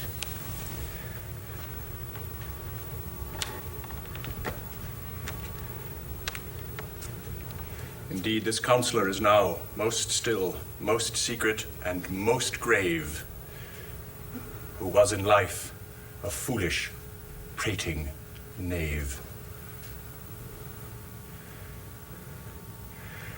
Come, sir, to draw toward an end with you.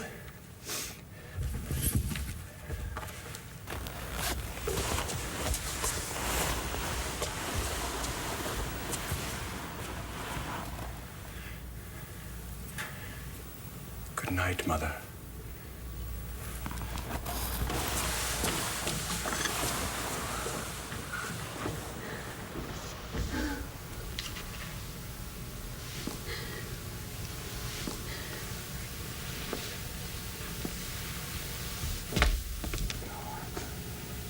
Where is your son?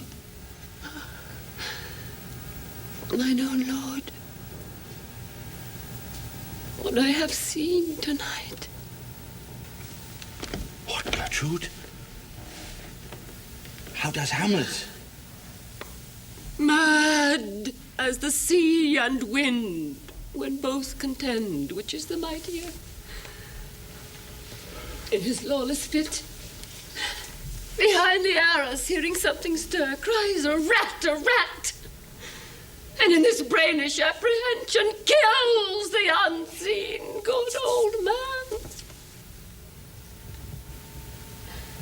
Oh, heavy deed.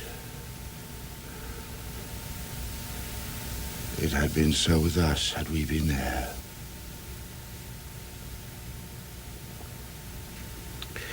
His liberty is full of threats to all. To you yourself.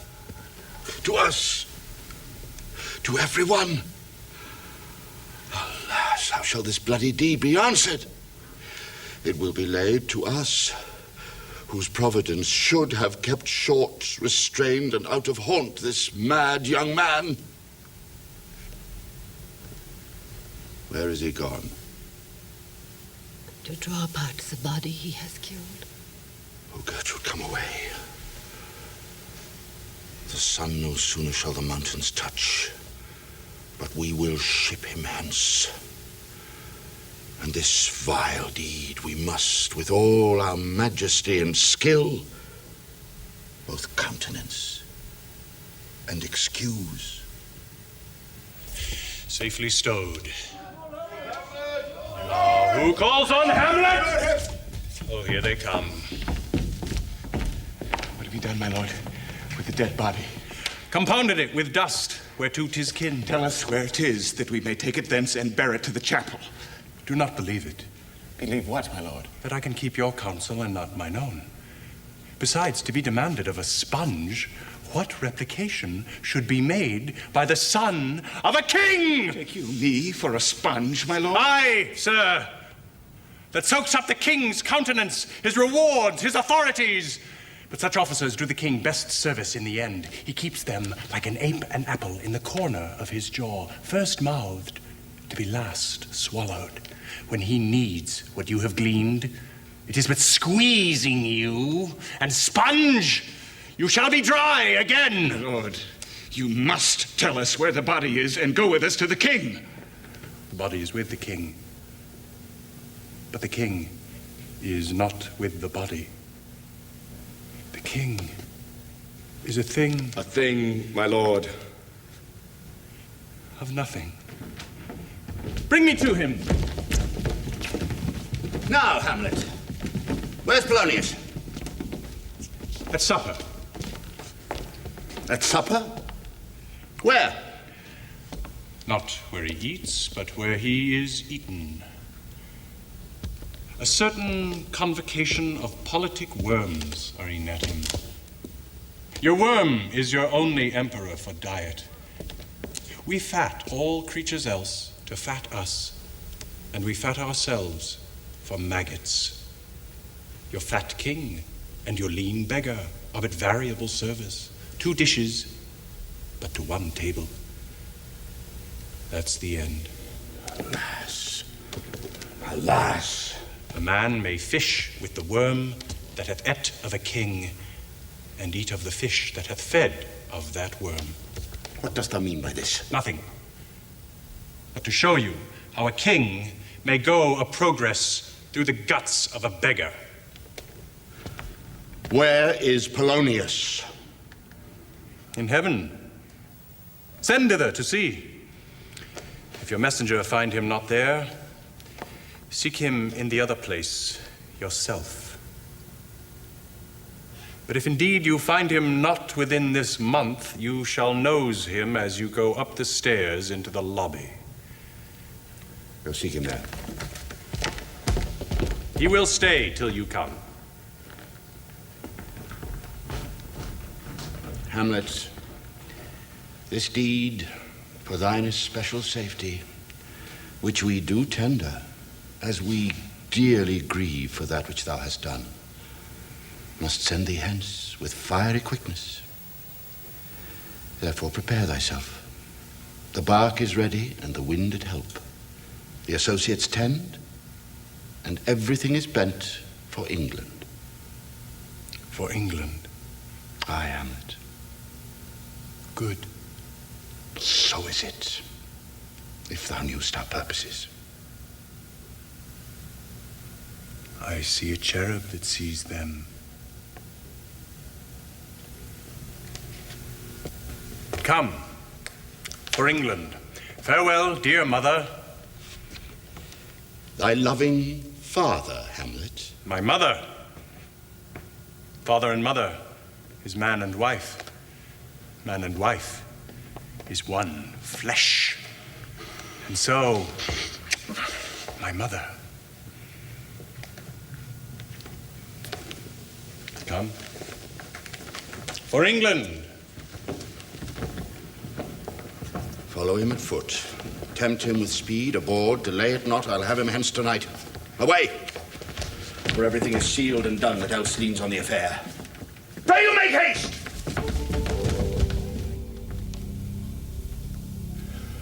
In England, if my love thou hold'st at aught, as my great power thereof may give thee sense, thou mayst not coldly set our sovereign process, which imports at full, with letters congruing to that effect, the present death of Hamlet. Do it, England, for like the hectic in my blood he rages, and thou must cure me, till I know 'tis done. Howe'er my haps, my joys were ne'er begun.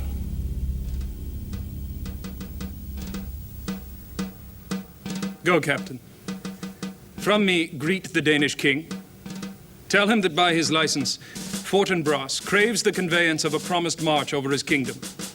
You know the rendezvous. If that his majesty would aught with us, we shall express our duty in his eye and let him know so. I will do it, my lord. Go safely on! Good sir. Whose powers are these? They are of Norway, sir. How purposed, sir, I pray you? Against some part of Poland. Who commands them? The nephew to old Norway, Fortinbras. Goes it against the main of Poland or for some frontier? We go to gain the little patch of ground that hath in it no profit but the name. To pay 5 ducats, 5, I would not farm it. Why, then the Pole will never defend it. Yes, it is already garrisoned. I humbly thank you, sir. God by you, sir. Will it please you go, my lord? I'll be with you straight. Go a little before.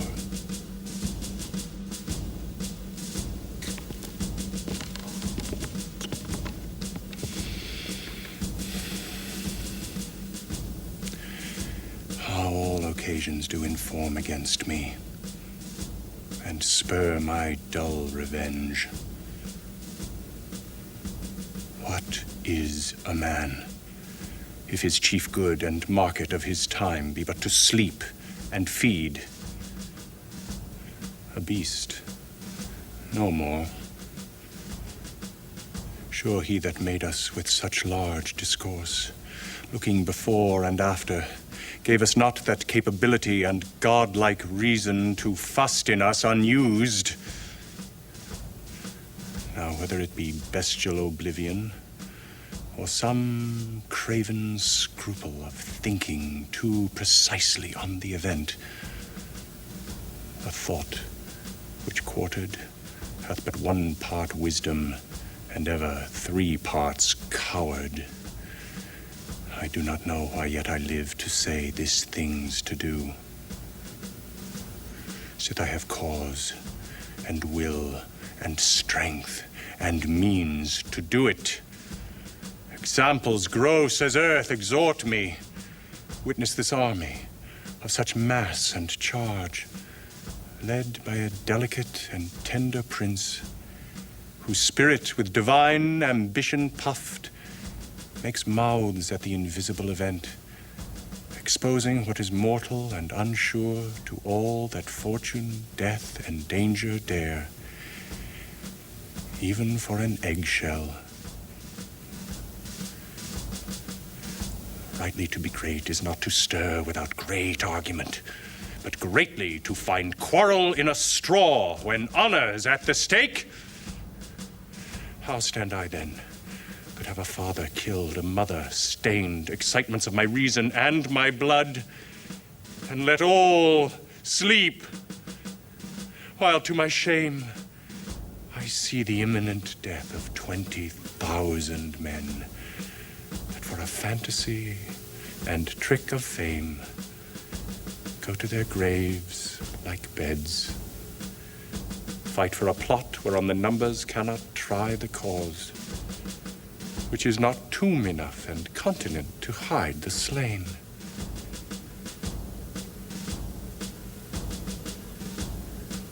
Oh, from this time forth, my thoughts be bloody, or be nothing worth.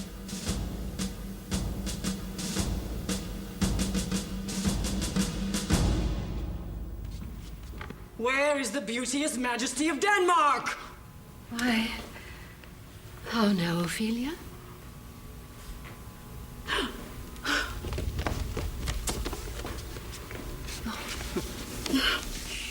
How should I your true love know from another one? Highest cockle at Darmstadt and the sandal shoes. Alas, sweet lady, what imports this song? Say you? Nay, pray you mark. He is dead and gone, lady. He is dead and gone. At his head a grass-green turf. At his heels a stone.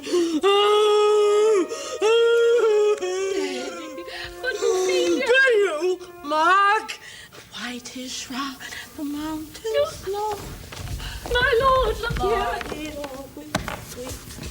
Flowers, which be wept to the grave, did not go with true love.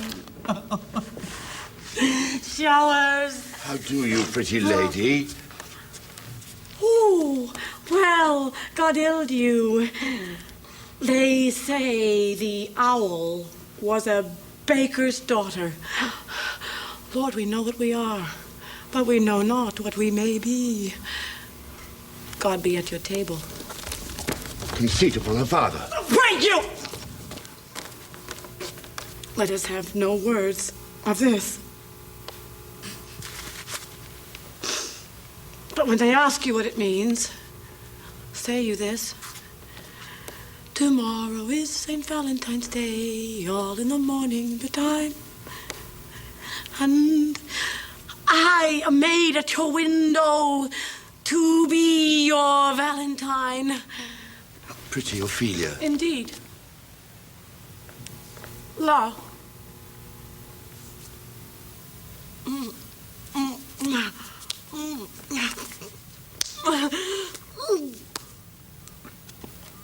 Without an oath, I'll make an end on it. By gist and by St. Charity. Alack and fie for shame. Young men will do it if they come to it. By cock, they are to blame. Quoth she, before you tumbled me, you promised me to wed. He answers, so what I had done by yonder sun, and thou hadst not come to my bed, and thou hadst not come to my bed. How long hath she been thus? I hope all will be well. We must be patient. But I cannot choose but weep. To think they would lay him in a cold ground. My brothers shall know of it. And so I thank you for your good counsel. Come, my coach. Oh, good night, ladies. Oh, good night. Sweet ladies. Good night. Good night. Follow her close. Give her good watch, I pray you. Oh, this is the poison of deep grief. It springs all from her father's death. Oh, Gertrude, Gertrude.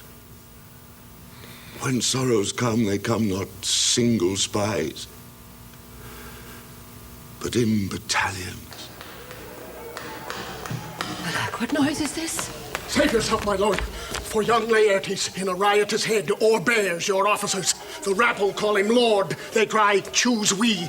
Laertes shall be king. Caps, hands, and tongues applauded to the clouds. Laertes shall be king. Laertes king! How cheerfully on the false trail they follow. Oh, this is counter, you false Danish dogs! Where is this king? Oh, thou vile king, give me my father. Calmly, good Laertes. That drop of blood that's calm proclaims me bastard, cries cuckold to my father, brands the harlot even here between the chaste unsmirched brow of my true mother. What is the cause, Laertes, that thy rebellion looks so giant-like? Let him go, Gertrude. Do not fear our person. Tell me, Laertes, why thou art thus incensed. Let him go, Gertrude. Speak, man. Where is my father? Dead. But not by him. Let him demand his fill. How came he dead? I'll not be juggled with. To hell allegiance. Vows to the blackest devil. Conscience and grace to the profoundest pit. I dare damnation. To this point I stand, that both the worlds I give to negligence, let come what comes. Only I'll be revenged most throughly for my father. Good Laertes, if you desire to know the certainty of your dear father's death, is't writ in your revenge that swoop-stake you will draw both friend and foe, winner and loser? None but his enemies. Will you know them, then? To his good friends. Thus wide I'll ope my arms, and like the kind life-rendering pelican, repass them with my blood. Aye, now you speak like a good child, and a true gentleman. That I am guiltless of your father's death, and am most sensibly in grief for it, it shall as level to your judgment peer as day does to your eye. How now, what noise is this?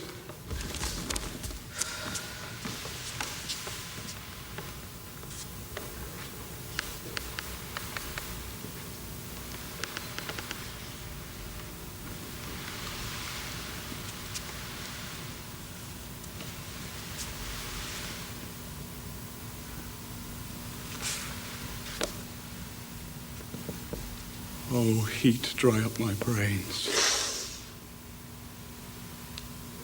Tears 7 times salt, burn out the sense and virtue of mine eye.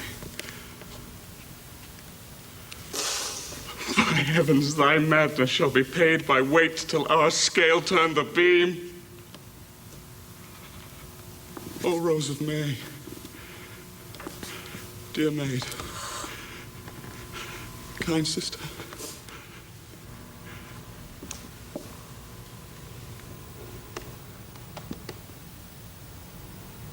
sweet Ophelia.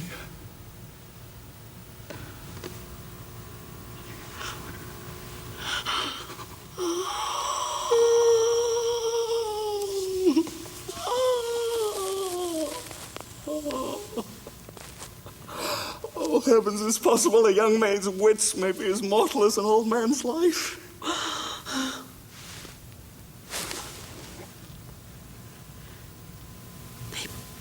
Bore him barefaced on the bier, and in his grave rained many a tear. It is the false steward that stole his master's daughter. This nothing's more than matter.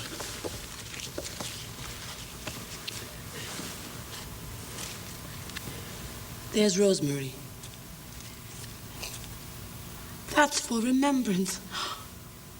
Pray you, love. Remember. Here's pansies. That's for thoughts.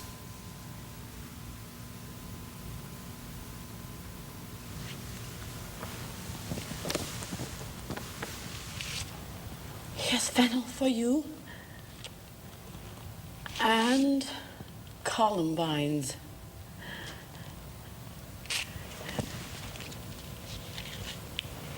Here's rue for you.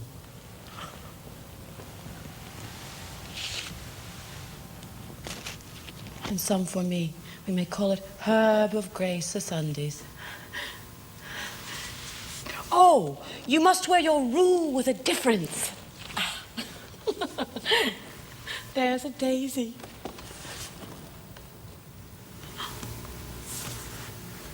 I would give you some violets, but they withered all when my father died. They say he made a good end. Cold, the deathbed, he never will come again. His beard was as white as the snow. Oh, flaxen was his poll. He's gone, he's gone. We cast away Mom.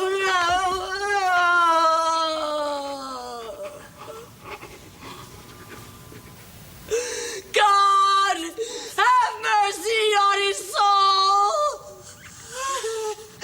And of all Christian souls, I pray, God!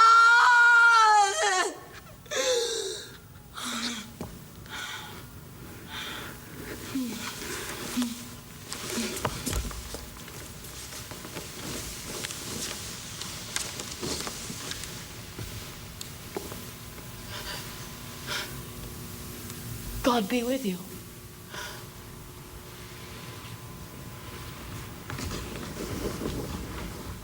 Do you see this, O God?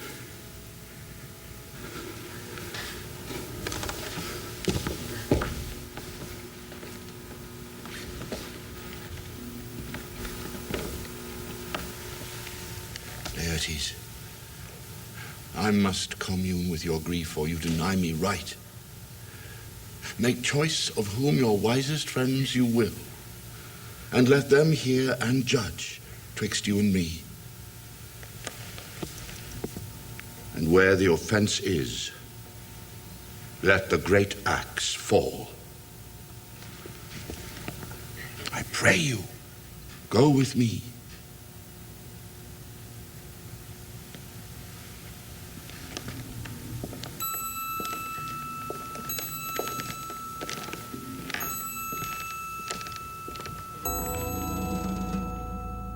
Horatio, when thou shalt have overlooked this, give this fellow some means to the king. He has letters for him. And repair thou to me with as much speed as thou wouldst fly death. I've words to speak in thine ear will make thee dumb. This good fellow will bring thee where I am. Rosencrantz and Guildenstern hold their course for England. Of them I have much to tell thee. Farewell. He that thou know'st thine, Hamlet. Come, I will give you way for these your letters, and do it the speedier, that you may direct me to him from whom you brought them. And so have I a noble father lost, a sister driven into desperate terms, but my revenge will come. Break not your sleeps for that. I loved your father, and we love ourselves, and that, I hope, will teach you to imagine. How now, what news? Letters, my lord, from Hamlet. This to your majesty, this to the queen. From Hamlet?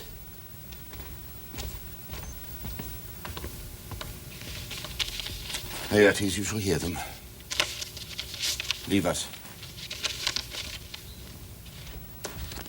High and mighty, you shall know I am set naked on your kingdom. Tomorrow I shall beg leave to see your kingly eyes when I shall recount the occasion of my sudden and more strange return. Hamlet, what should this mean? Are all the rest come back? Or is it some abuse and no such thing? Are you the hand? 'Tis Hamlet's character. Naked.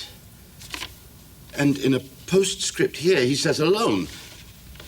Can you advise me? I am lost in it, my lord, but let him come. It warms the very sickness in my heart that I shall live and tell him to his teeth, thus diest thou. Will you be ruled by me? So you will not all-rule me to a peace? To thine own peace! If he be now returned, I will work him to an exploit now ripe in my device, under the which he shall not choose but fall. And for his death, no wind of blame shall breathe, but even his mother shall uncharge the practice and call it accident. My lord, I will be ruled. The rather if you could devise it so that I might be the organ. It falls right. You have been talked of since your travel much, and that in Hamlet's hearing, for a quality wherein they say you shine. What quality, my lord? For art and exercise in your defense, and for your rapier most especially. Now, out of this... What out of this, my lord?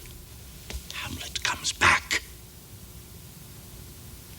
What would you undertake to show yourself your father's son in deed, more than in words? To cut his throat in the church. No place, indeed, should murder sanctuarize. Revenge should have no bounds. But, good Laertes, will you do this?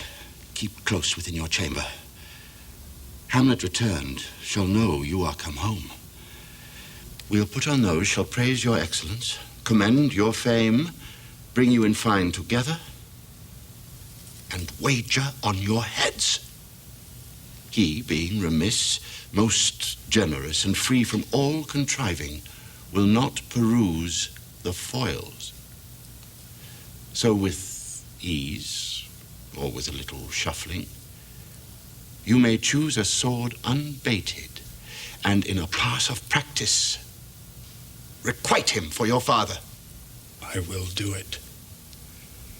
And for the purpose, I'll anoint my sword. I bought an unction of a mountebank so mortal that if I but scratch him slightly, it may be death. Let's further think on this. If this should fail. So let me see. We'll make a solemn wager on your cunnings. I have it.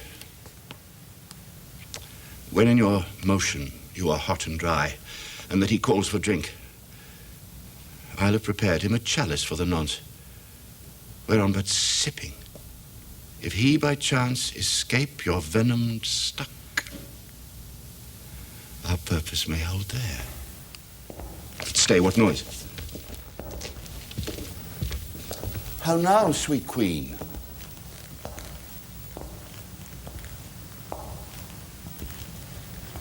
One woe doth tread upon another's heels. So fast they follow.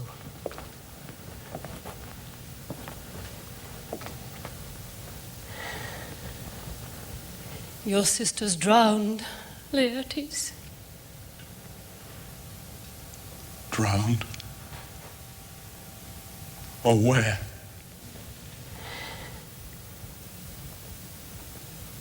There is a willow, grows aslant the brook, that shows his hoar leaves in the glassy stream.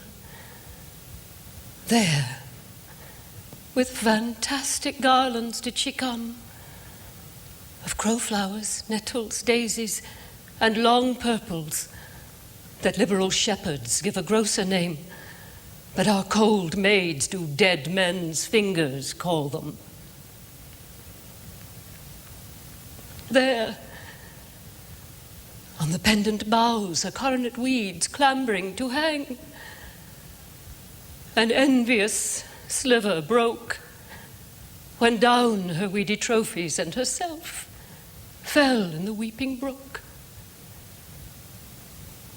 Her clothes spread wide, and mermaid-like a while they bore her up, which time she chanted snatches of old tunes, as one incapable of her own distress, or like a creature native and endued unto that element.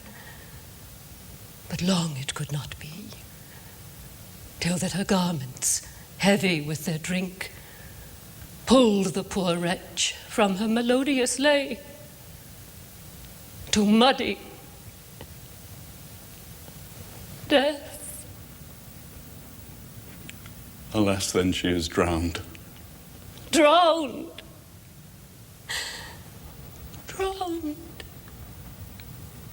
Too much of water hast thou, poor Ophelia, and therefore I forbid my tears. And yet it is our trick, nature her custom holds, let shame say what it will. When these are gone, the woman will be out. Adieu, my lord.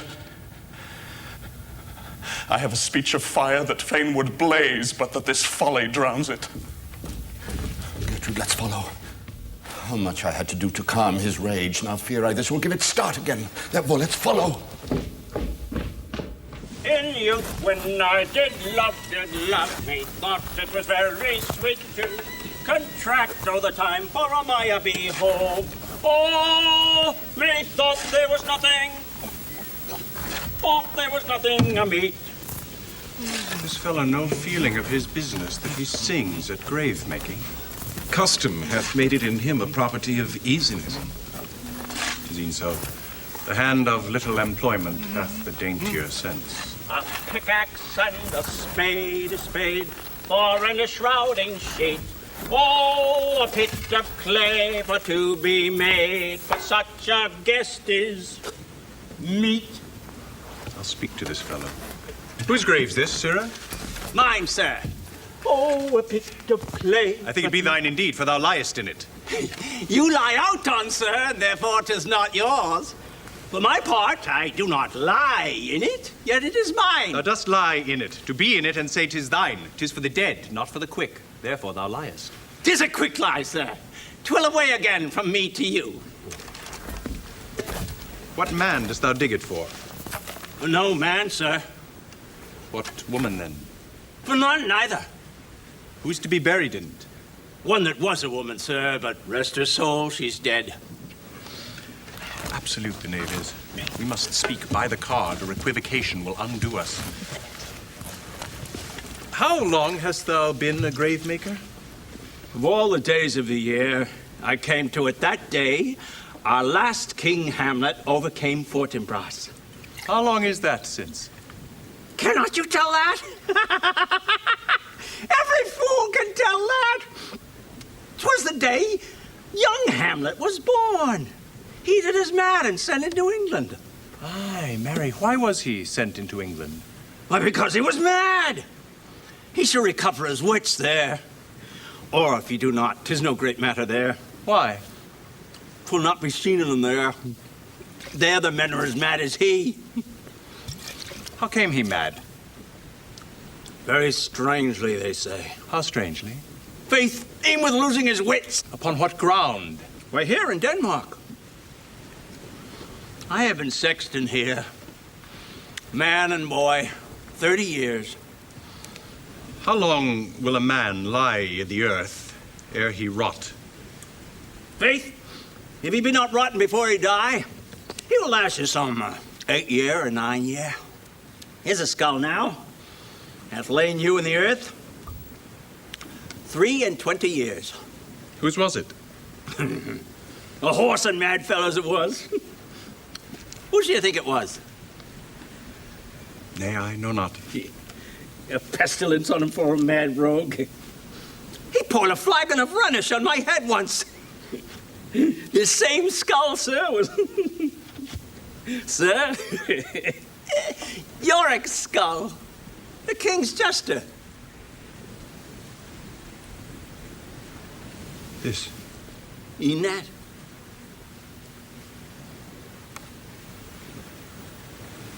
Let me see.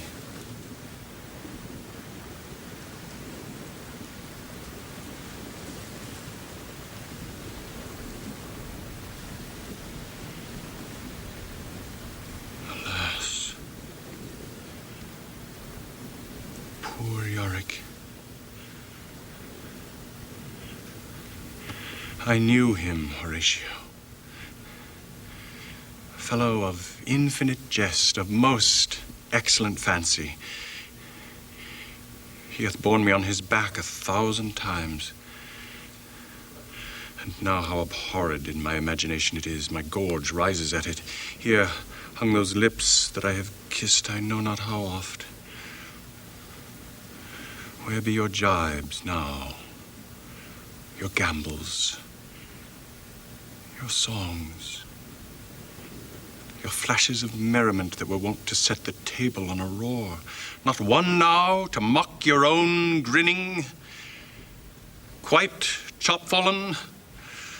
I'll get you to my lady's chamber and tell her, let her paint an inch thick. To this favor, she must come.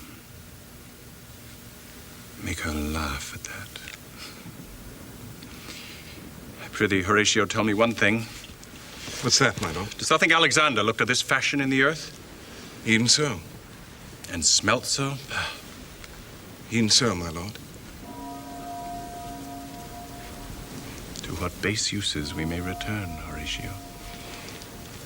Soft. Here comes the king, the queen, the courtiers.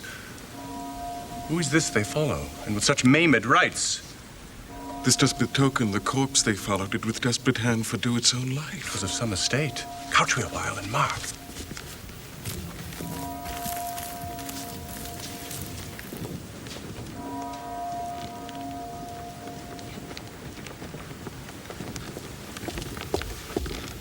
What ceremony else? That is Laertes, a very noble youth. Mark.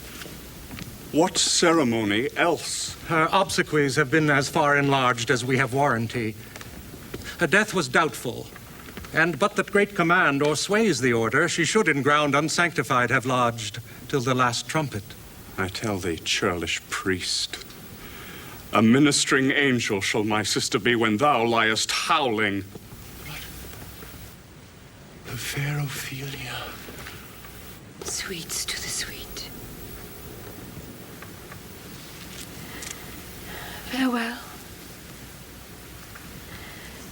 I hoped thou shouldst have been my Hamlet's wife. I thought thy bride bed to have decked, sweet maid, and not to have strewed thy grave. Hold off the earth a while, till I have caught her once more in mine arms. Now pile your dust upon the quick and dead, till of this flat a mountain you have made to o'ertop old Pelion or the skyish head of blue Olympus. What is he whose grief bears such an emphasis, whose phrase of sorrow conjures the wandering stars and makes them stand like wonder-wounded hearers? This is I, Hamlet the Dane! The devil take thy soul! Fingers from my throat! My lord, be quiet! Why, I will fight with him upon this theme until my eyelids will no longer wag. My son, what theme? I loved Ophelia! 40,000 brothers could not with all their quantity of love make up my sum. What wilt thou do for her? Oh, he is mad, Laertes. For the love of God, forbear him. Soon show me what thou do. Would weep, would fight, would fast, would tear thyself, drink up Isel, eat a crocodile. I'll do it. This is mere madness, and thus a while the fit will work on him.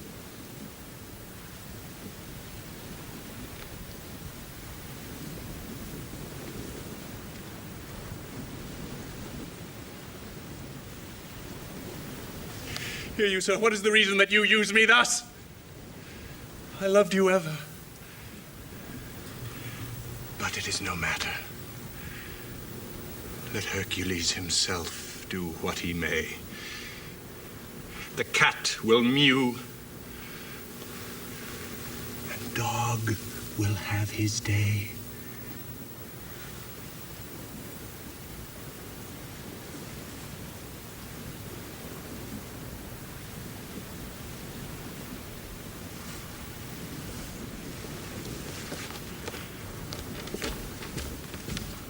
I pray you, good Horatio, wait upon him. Gertrude, set some watch over your son.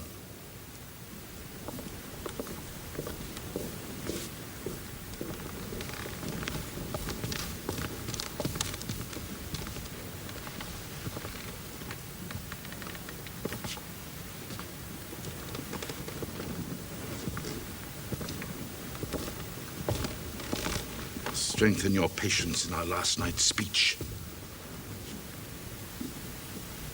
We'll put the matter to the present push. This grave shall have a living monument.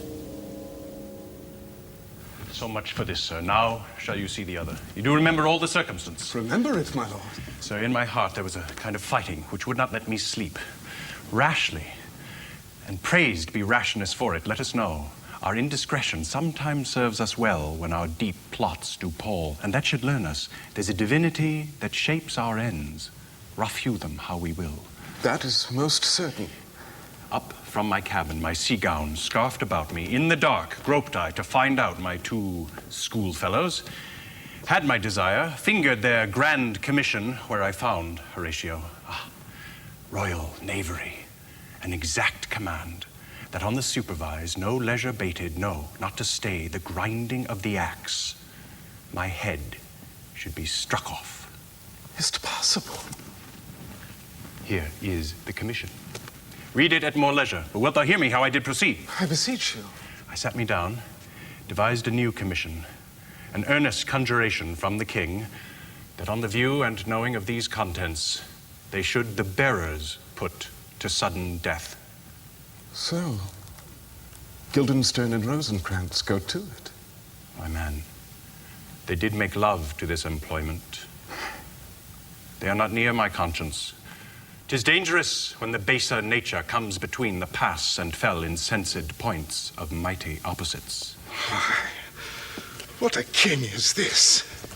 Does it not, think thee, stand me now upon? He that hath killed my king and whored my mother, popped in between the election and my hopes, thrown out his angle for my proper life, and with such cozenage, is not perfect conscience to quit him with this arm. It must be shortly known to him from England what is the issue of the business there. It will be short. The interim is mine, and a man's life's no more than to say one. Who comes here? Your lordship is right welcome back to Denmark. I humbly thank you, sir. Dost know this waterfly? No, my lord. Thy state is the more gracious, for 'tis a vice to know him. Sweet lord, if your lordship were at leisure, I should impart a thing to you from His Majesty. I will receive it, sir, with all diligence of spirit. Your bonnet, to his right use, 'tis for the head. I thank your lordship. It is very hot. No, believe me, 'tis very cold. The wind is northerly. It is indifferent cold, my lord. Indeed. And yet, methinks it is very hot and sultry for my complexion. Exceedingly, my lord. It is very sultry, as 'twere... I cannot tell how. But, sir, His Majesty bade me signify to you that he hath laid a great wager on your head. Sir, this is the matter. I beseech you, remember. Nay, good my lord, for my ease, in good faith. Sir, here is newly come to court Laertes. Believe me, an absolute gentleman, full of most excellent differences, of very soft society and great showing. Indeed, to speak feelingly of him, he is the card or calendar of gentry. For you shall find in him the contenant of what parted gentlemen would see. The concernancy, sir. Sir? What imports the nomination of this gentleman? Of Laertes? Of him, sir. I know you are not ignorant of what excellence Laertes is. I mean, sir, for his weapon. The king, sir, hath laid, sir, that in a dozen passes between yourself and him, Laertes shall not exceed you 3 hits. And it would come to immediate trial if your lordship would vouchsafe the answer. How if I answer no? I mean the opposition of your person in trial. Sir, I will walk here in the hall. If it please His Majesty, it is the breathing time of day with me. Let the foils be brought. The gentleman willing and the king hold his purpose, I will win for him if I can. If not, I will gain nothing but my shame and the odd hits. Shall I read the review in so? To this effect, sir, after what flourish your nature will. I commend my duty to your lordship. Yours. Yours. You will lose this wager, my lord. I do not think so. Since he was in France, I have been in continual practice. I shall win at the odds. Thou wouldst not think how ill all's here about my heart. But it is no matter. Nay, good my lord. It is but foolery. If your mind dislike anything, obey it. I will forestall their repair hither and say you are not fit. Not a whit. We defy augury. There is a special providence in the fall of a sparrow. If it be now, 'tis not to come. If it be not to come, it will be now. If it be not now, yet it will come. The readiness is all. Since no man knows aught of what he leaves, what is to leave betimes? Let be.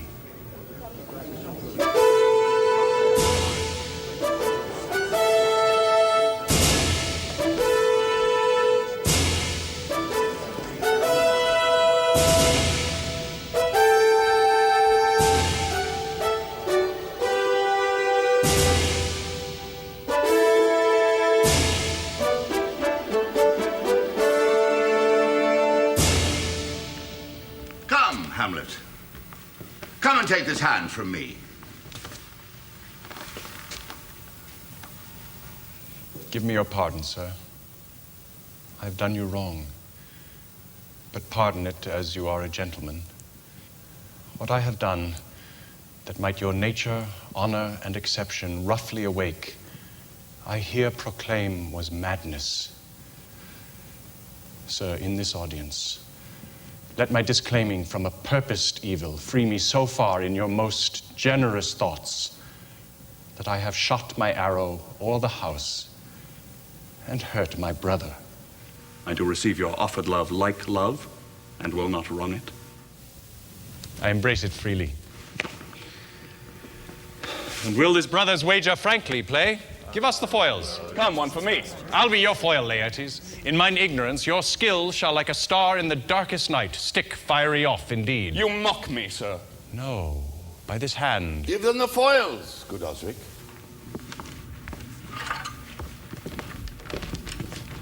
Cousin Hamlet, you know the wager? Very well, my lord.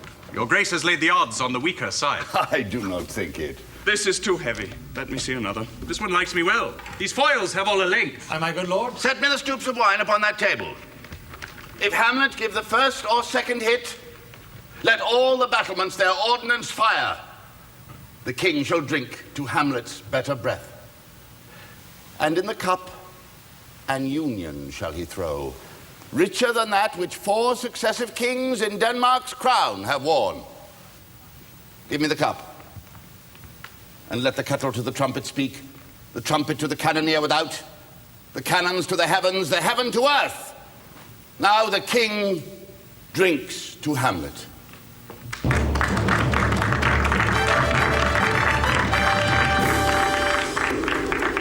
Come, begin. And you, the judges, bear a wary eye.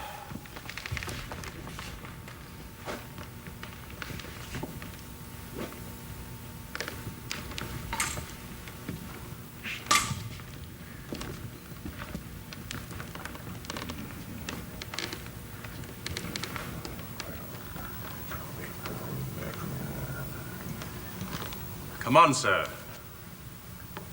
Come, my lord.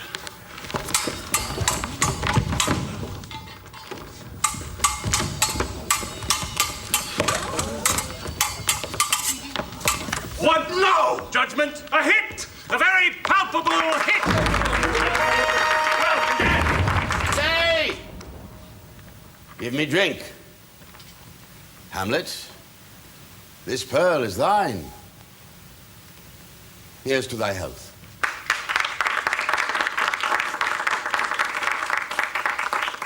Give him the cup. I'll play this bout first. Set it by a while.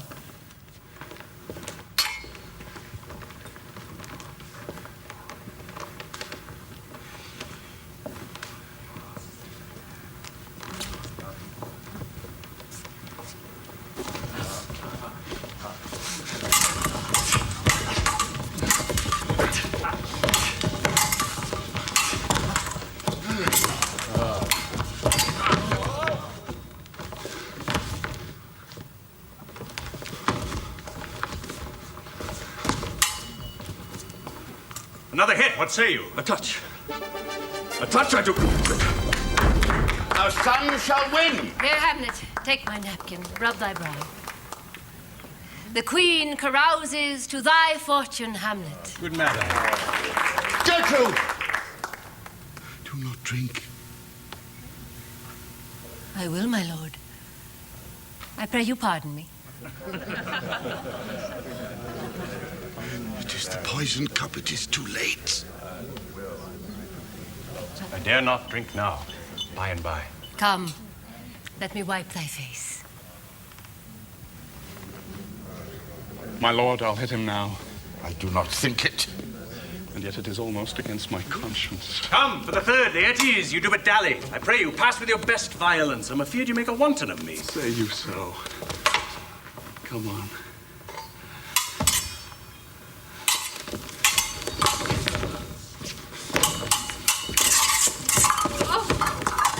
Nothing, neither way.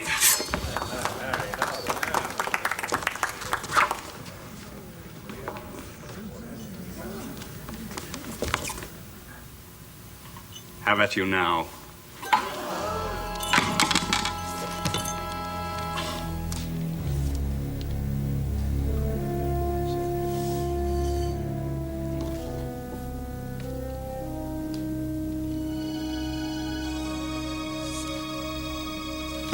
Part them! They are incensed! Hey, come! Again!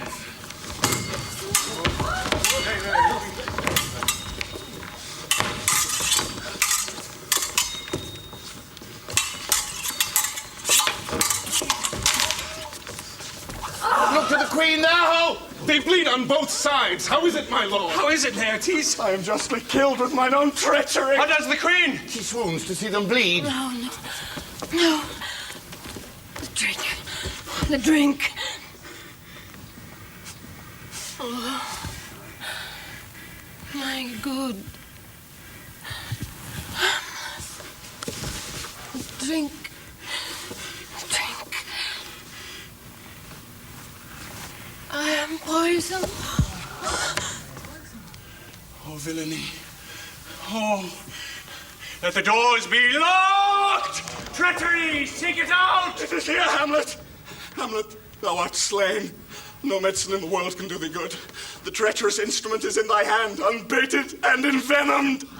The foul practice hath turned itself on me. Thy mother's poisoned. I can no more. The king! The king's to blame! The point, envenomed too. Then venom, to thy work!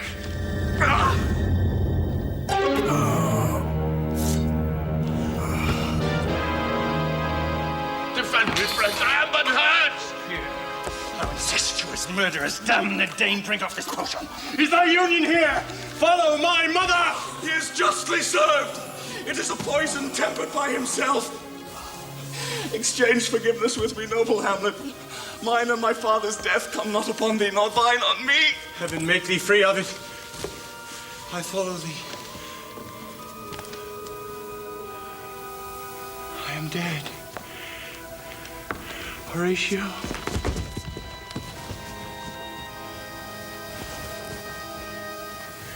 Wretched queen. Adieu.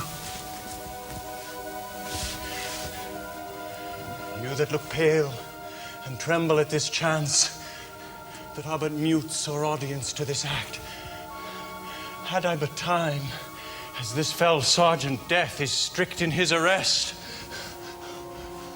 Oh, I could tell you, but let it be. Horatio, I am dead. Thou livest.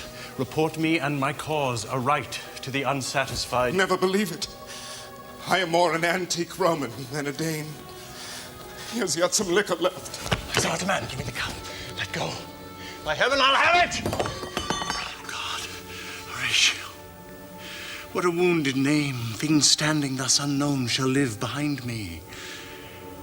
If thou didst ever hold me in thy heart, absent thee from felicity a while, and in this harsh world draw thy breath in pain to tell my story. What warlike noise is this? Young Fortinbras with conquest come from Poland gives this warlike folly. Oh, I die. Horatio, the potent poison quite o'ercrows my spirit. But I do prophesy the election lights on Fortinbras. He has my dying voice. So tell him, with the occurrence, more and less, which have solicited... The rest is silence.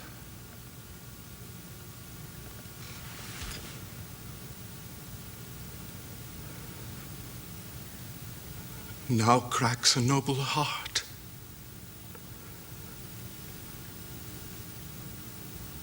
Good night, sweet prince.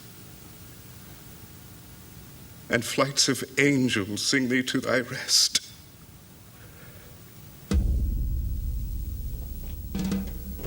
Why does the drum come hither? Where is this sight? What is it you would see? What of woe or wonder? Cease your search. This quarry cries on havoc. Oh, proud death. What feast is toward in thine eternal cell that thou so many princes at a shot so bloodily hast struck? Give order that these bodies high on a stage be placed to the view, and let me speak to the yet unknowing world how these things came about. Let us haste to hear it, and call the noblest to the audience. For me,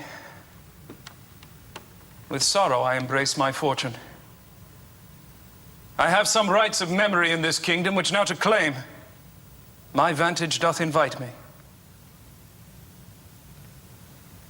But 4 captains bear Hamlet like a soldier to the stage. For he was likely, had he been put on, to have proved most royal. And for his passage, the soldier's music and the rights of war speak loudly for him. Take up the body. Such a sight as this becomes the field, but here shows much amiss. Go. Bid the soldiers shoot.